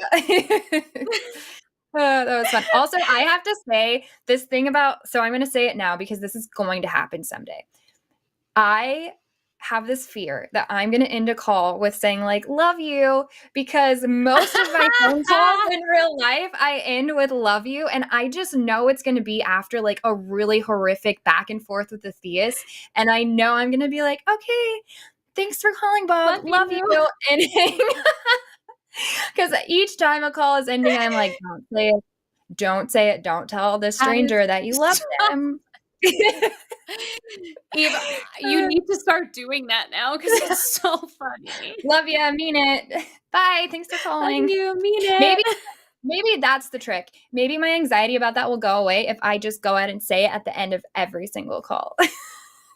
I think that's really funny. Honestly, I think we should instill the love you, mean it.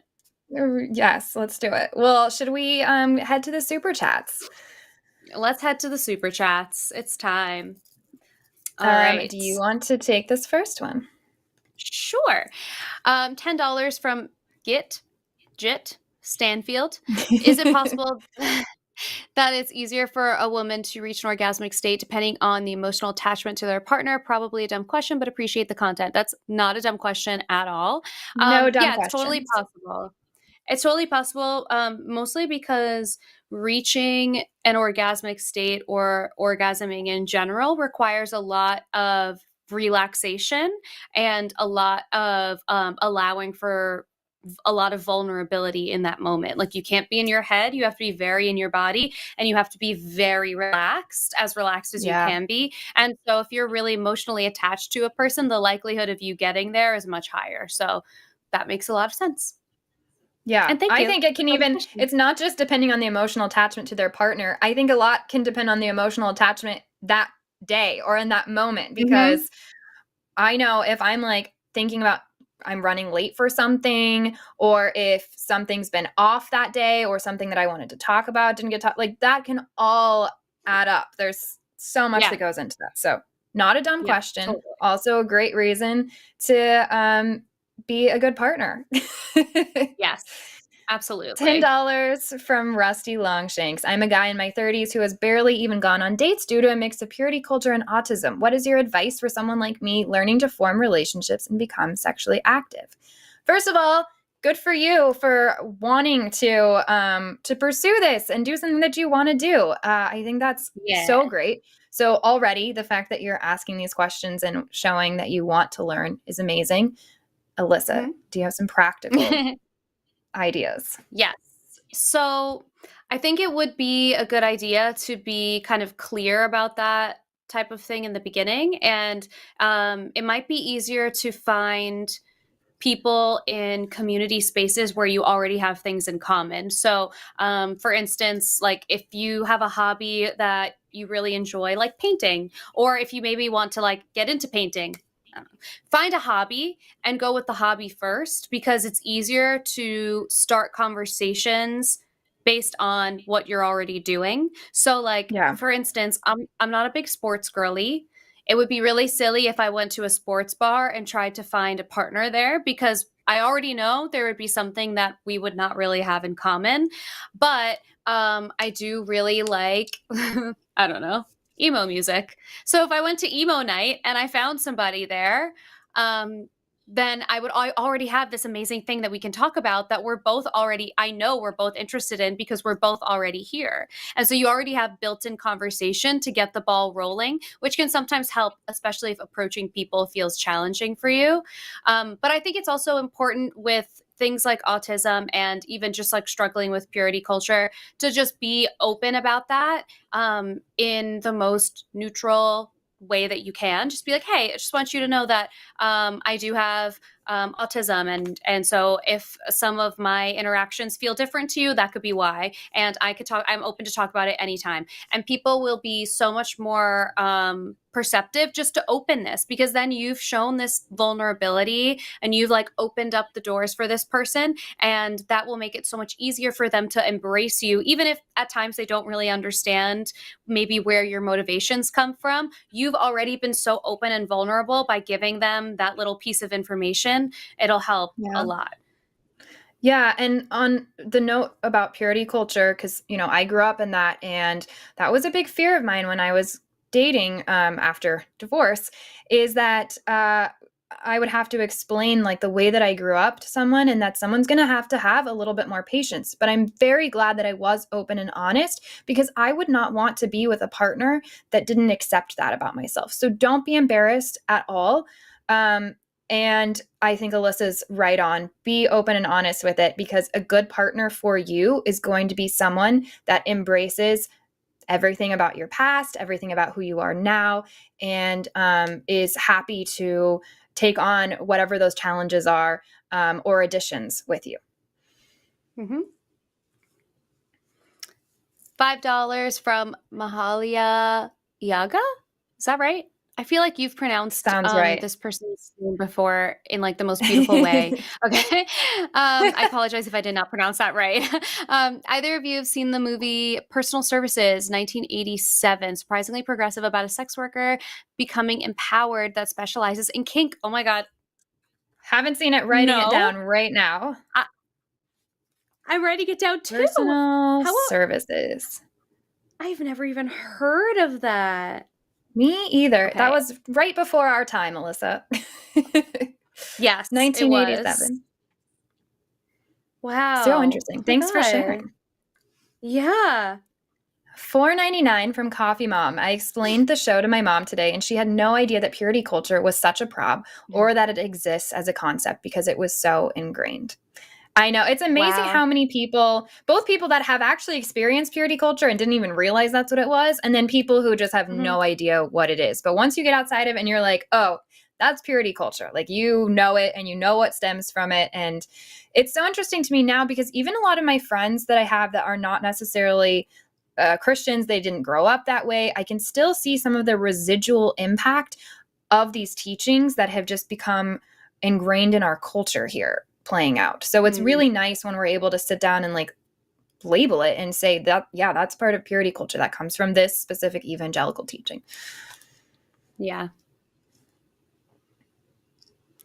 $5 from Monkey at Typewriter for Alyssa to read The Organ of Origin. Oh my God. That's so mean. I'm going to actually try it. The organ of origin for an organism's orgasm ontologically opposes opening? I don't know. In operations. I'm a bad person, good show lady. Thank you. Alyssa, bravo. That was a splendid attempt. I think you accomplished it. $5 from Carts of Ambrosia. I have fibromyalgia, lots of pain and fatigue, and have had a new lack of sexuality. How do I know if it's a symptom or just discovery of myself? If you mean like a lack of sexual desire, that could be a variety of things. Stress is like the biggest contributor to not feeling sexually interested. So if this diagnosis is new, or if your symptoms alongside of it or as a result of it have gotten worse, it could just be the stress of that. And, you know, it depends on how you feel. Like if you want to grow your sexual desire and like work on that over time, then there are ways you can do that. But if you kind of feel like you're chilling and it doesn't bother you, that's also fine. Like your sexuality and your sexual desire is going to ebb and flow throughout your entire lifetime. It's possible that it also just might come back over time. The only thing is if you're experiencing a lot of pain, getting back on board with any sexual activity seems like it would be really challenging. Like, I don't know what parts of your body are in pain enough that you can or can't touch them. But pain in general too is going to mess with your head, which is going to impact a lot of that desire, I would think. Yeah. So I think it's probably a bit of a combination of both, I would say. Yeah, I would definitely talk to your doctor too, just to make sure everything's good and that there's not anything else that's off.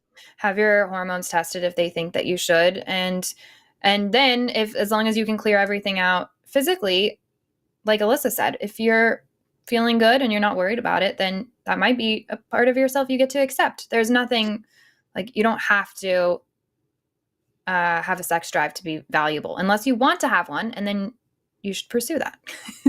Yeah, absolutely. $9.99 from Steven. When will you make a Patreon? I want to thank you for making this content because it shows me that I'm not alone when it comes to religious trauma. I'm glad I don't know which of us that's for you. For Alyssa, do you have a Patreon? No, I do not. But okay. We have our show Patreon, but I don't.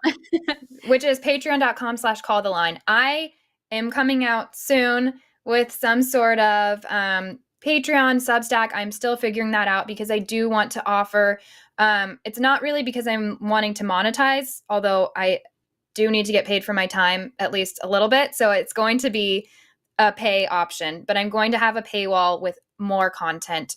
Probably it's going to be longer format videos and like blog style. So working on that. And also it'll have DM access because I know that's a big thing. Cool.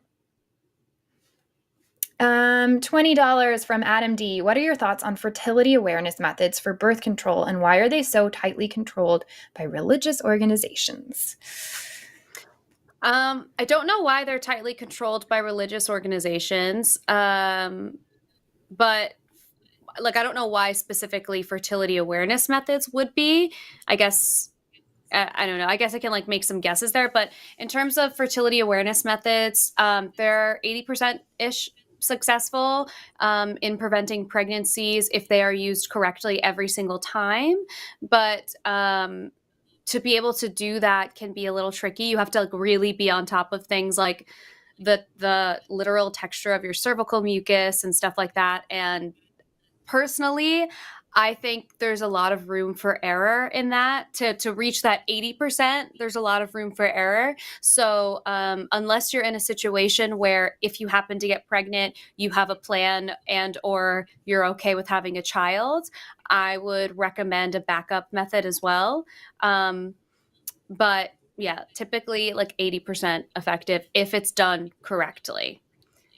I don't know. Do you have any thoughts, Eve, about why they would be tightly controlled by religious organizations? So yes, I don't know what you mean by tightly controlled. If you mean like popularized, because that is, I would like to see numbers for it, but I would like to think that's probably the most popular birth control method for like evangelical Christians. Typically, the pill is thought of as, for fundamentalist evangelical Christians, let's put it that way. Typically, the pill is thought of as something that causes abortion because they don't understand how it works. And they think that it is, sinning against your body, that you're destroying life. So the pill is not an option. What else? And in long-term relationships, typically people aren't wanting to use condoms. And so this fertility awareness method is what people tend to go for. I personally, I have health issues where I cannot use hormonal birth control. So I found fertility awareness method combined with something else to be what's been most effective for me. I'm not advocating for this because I'm like clockwork and I do know my body super, super well. And you have to take your temperature and all this stuff. It's worked for me. The only time I got pregnant is the one time I tried to. And that was back when I had my ectopic pregnancy. So it's not to say that like, I think these things are horrific. Alyssa knows way more about it. I just have my anecdotal experience, but also that's in combination with something else. So I was taught that method. So I know it. I'm familiar with it because that is what's really popularized. It's the least controversial amongst Christians because there's not really much to argue with there. There's not the problem with the pill. There's not the problem with altering your hormones that they get into, all kinds of stuff. So I think that's why it's so popular. Anyways, that was a long answer. Well, it's also like, I feel like because you were taught how to do that method, your success rate is probably closer to the 80 or above because like for a lot of people, if you're just doing like a search or just like watching a TikTok and then you download an app and you assume that it's fine, that's very different. Yeah, like you have to really be on top of it. Like I know myself well enough to know that, first of all, my cycle is not regular enough for that. But I know that I am not like organized and regular enough in my habits to be on top of that. I would much rather take a pill every day. I can't. The one time I was like, I'm just going to do this anyways. It was really, really bad. I was just like puking all day, every day. And so can't do it. But it's a bummer that that's what's popularized because also they glorify this idea that every sexual interaction should result in life. And that you're otherwise like basically murdering babies. So that's why it's so popular. It's just evangelical fundamentalist, just them being wrong. $20 from Whiskey Spirit Guide. Everyone has a body. If they want to have it out, let them. Clothes suck anyways. Down with pants. Go fuck yourself, Jimmy. Great show as always. Love that. Thank you. We talked a lot about nudity tonight. I was trying to see if you, for a second I thought he was holding a bagpipe. We've got another one. A kilt. Whiskey Spirit Guide, $20. Why did I say that backwards? What's a good way to communicate with a potential partner that one craves non-sexual physical intimacy without it sounding like you're asking for sexual interaction in a roundabout way. I think your best bet is to initiate Say it that. yourself. Yeah.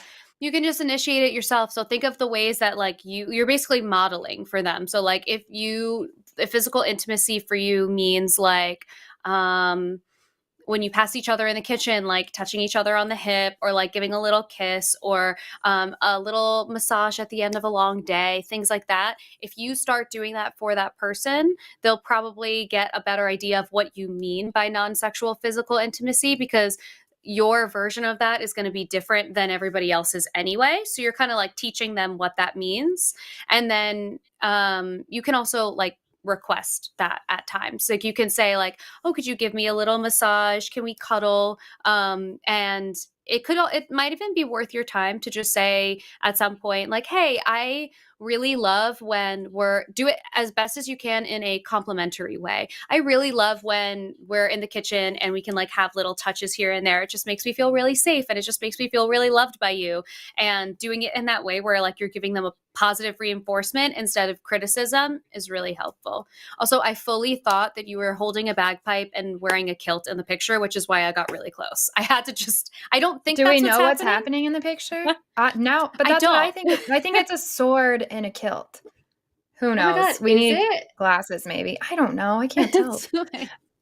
Just to follow up on that, I think just being really communicative, like saying, hey, I really love physical intimacy, but for me, that does not mean it needs to lead to a sex act. I personally, I would love hearing that so that I know that there's not an expectation there. I think the more clear a partner is on that, the better. Like communication all the way. It's not ever going to go bad. I think people have this idea that like, oh, it's less romantic if I have to spell it out.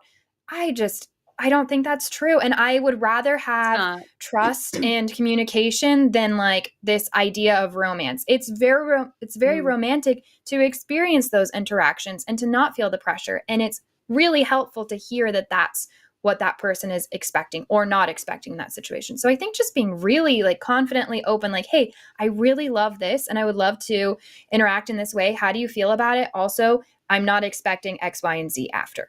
So that's that's my deal. $5 from the Raven 200.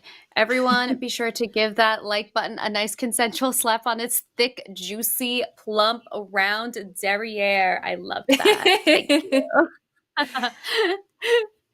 Oh my gosh. Also, that was a kilt. Was and it? a con-friendly sword. Yes. Amazing. Can't play the bagpipes, but my twin does. That's awesome. Love it. Wow. $6.99 from D Murphy. Hi D, I love you. Thanks for a great show. Great to see you back, Eve. Alyssa, I am loving getting to know you. Isn't she the best? Thank you. Oh, stop it. You guys. D is pretty amazing too. We love D. $5 from Monkey a Typewriter. Seriously, can we get an interrupter counter for misogynistic callers? I'd love to just see some of these guys react to their scores. #, Velveteen Rabbit. Yay, Velveteen Rabbit. We can't have an episode without Velveteen Rabbit making an appearance. I agree. At least at the super chats. Yeah, like, for sure. She deserves some respect here, you know? I fully agree. $5 from Chris. I went through an intense workout and diet plan that led to an eating disorder, followed by a lot of shame. Any tips for body acceptance? Thanks. I'm so sorry you went through that, first of all.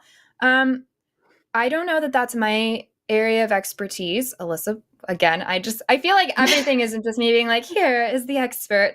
But I will say, I do think, and this goes for so many things in life, just becoming friends with yourself is so huge, and finding the things you like about yourself and paying attention, like shifting your attention to that is huge. Because if you are friends with yourself, if you like yourself, then everything else becomes significantly less relevant. For me, I get, I've been lucky in that for whatever reason, I've generally had like a pretty healthy view of myself. I had to get over this whole like view of nudity and my naked body being over sexualized and all that.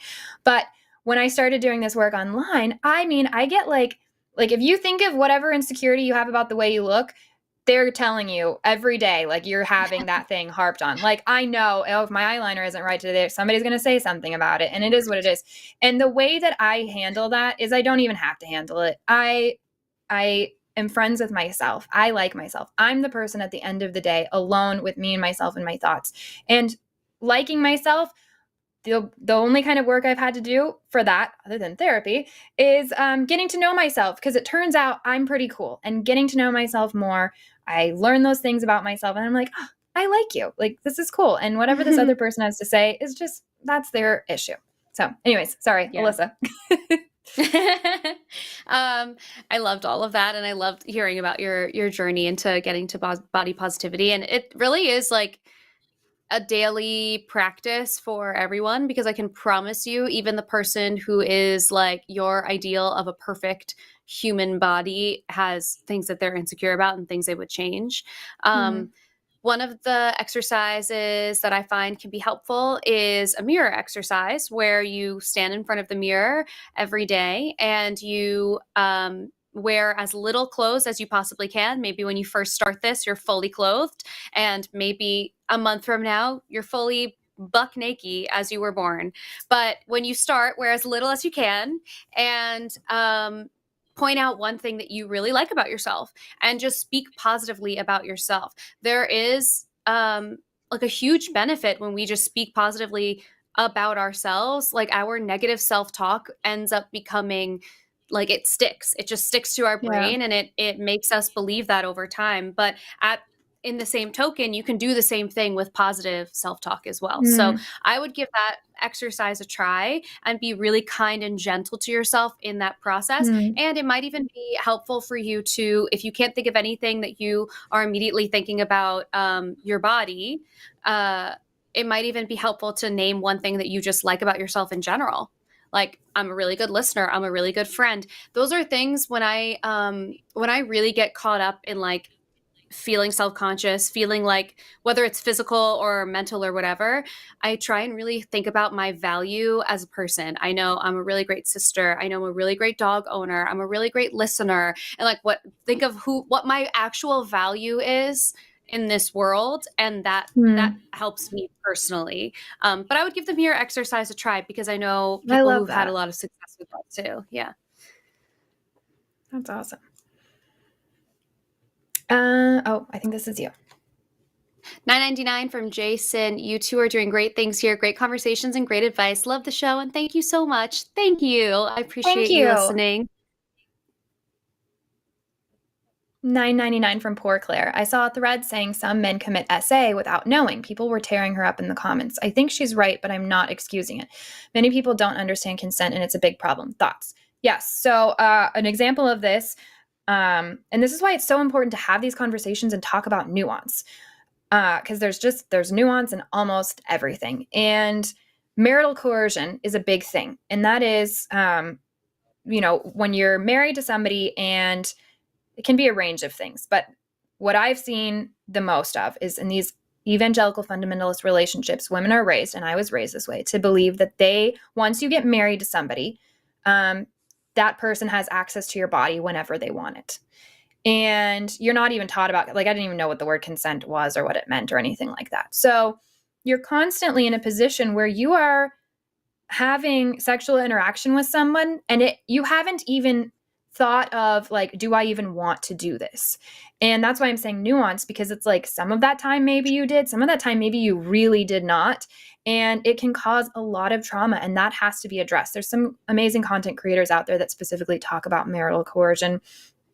But yeah, that's totally a thing, especially when we get into this realm of religion, where things are candy coated to sound like you're doing something for God, or that the Bible's telling you something. And really, at the end of the day, you are not consenting to the sexual relationship that you have. And that can cause all kinds of trauma and harm. And to some, it doesn't. And that's their story. But to many, it does. And that's why consent has to be taught. Yeah, for sure.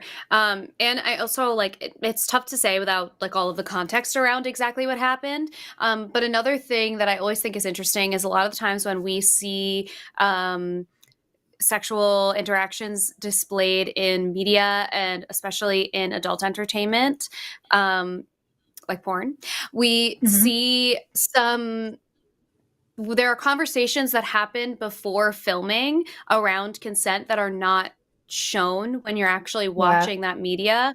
And so most people learn about sex in terms of pleasure and like what you should actually be doing, like any of the beyond the preventative stuff that you might have learned, hopefully, maybe in school.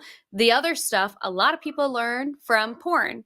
And so if you're using porn as a model, like many Americans do, the chihuahua's barking. I apologize. Bonnie.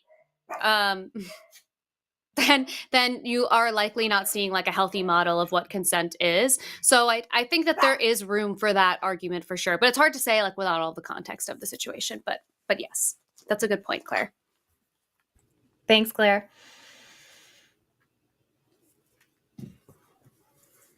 Is this one me? Oh, Bonnie.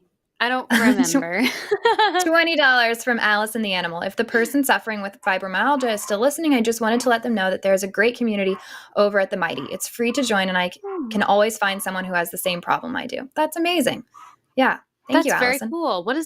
I don't know what the Mighty is. I'll have to look into that. Yeah. That's really nice, Allison. $5 from the Raven 200. Also, Jimmy, go get Locked in the Disharmer by Becky Lynch and take a Gorilla Press from China, and then a Shiniest Wizard from Tegan Knox. I don't know what's going on, but okay. We'll make sure Jimmy, he gets the message. I hope you get the message. Yes. Thank you. Thank you, the Raven. $9.99 from Steven. How else can we support this content? Well, first of all, liking, sharing, watching the episode all the way through, sending it to people you think it might be relevant to. You can follow Alyssa. Alyssa, where can people follow you? Where do you have access to most of your content? You can find me on Instagram and on TikTok at Alyssa Ljub, ALYSSALJUB. I also offer one-on-one coaching. If you ever wanted to do that, you can find that linked in my bio. Love it. And I'm over on primarily Instagram, but you can find me on TikTok and Facebook and Threads and all the places. It's Eve_was_framed. But yeah, just by supporting this channel, you're helping support this content. Patreon.com/calltheline. That's a really great way to help us out. And these super chats. So thank you. Yeah. $10 from Kira Harris. I love Jeju Spa in ATL. I love that place and the freedom of being a woman. I love it. That's where I was. I wasn't saying the name just because I haven't been there in so long and I don't know what the deal is, and I don't want to like, knowing me, if I say like, oh, I love this place, then the next thing I know, people are gonna be like, did you see it was on the news yesterday for being like a terrible place? So I don't know because I can't like sign off on it now. But at the time, it was an amazing experience. I loved it. It was very healing to me. It was a great time. So good to know that I'm not the only one that has had that experience there. Yeah, I want to go if I ever make the trip out to Atlanta. Yes. $10 from Eve McNeely. What would you suggest for someone who struggles to get aroused or stay that way for any length of time? Purity culture may have played a part, but not sure. Asking for a friend. So a couple of things have to happen for the arousal method to happen and to continue happening. So you have a system where you turn your ons and turn off your offs. So it's kind of like you're hitting the brake and hitting the gas. So we know that from driving a car, if you have your foot fully on the brake and you try and hit the gas, nothing's going to happen. You're not moving. So things that might be brakes for you could be stress, could be if you have kids running around, it could be just being distracted in general. There's a lot of things that could hit your brakes.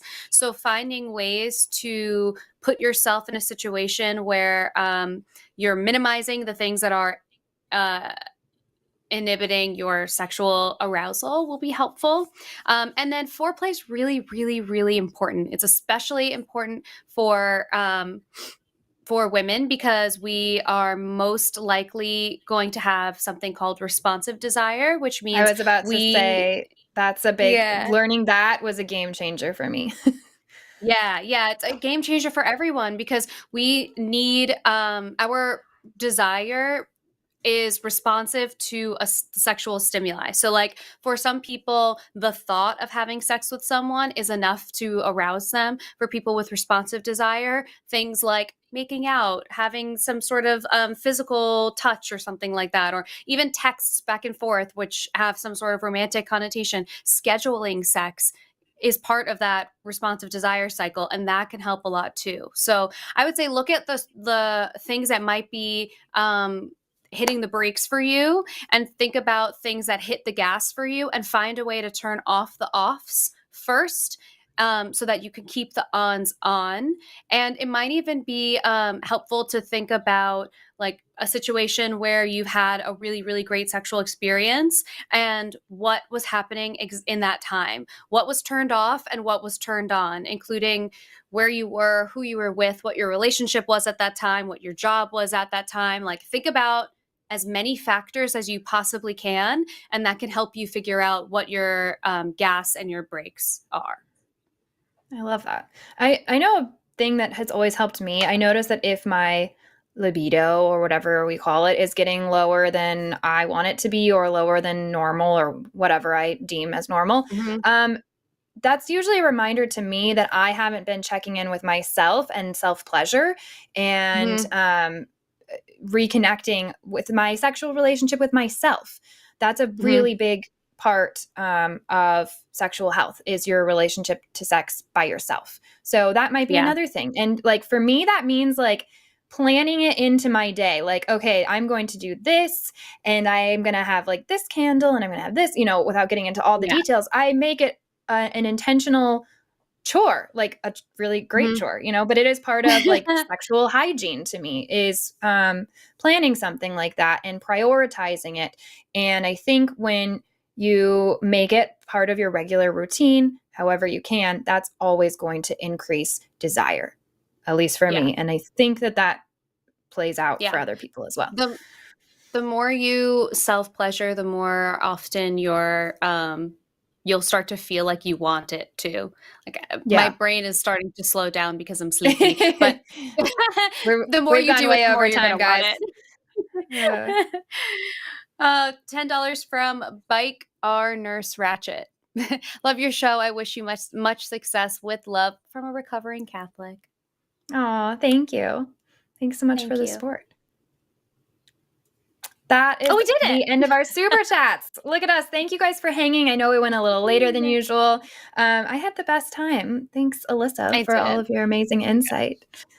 Thank you. You know, I love this. This is like one of my favorite times of the week. We have the best time.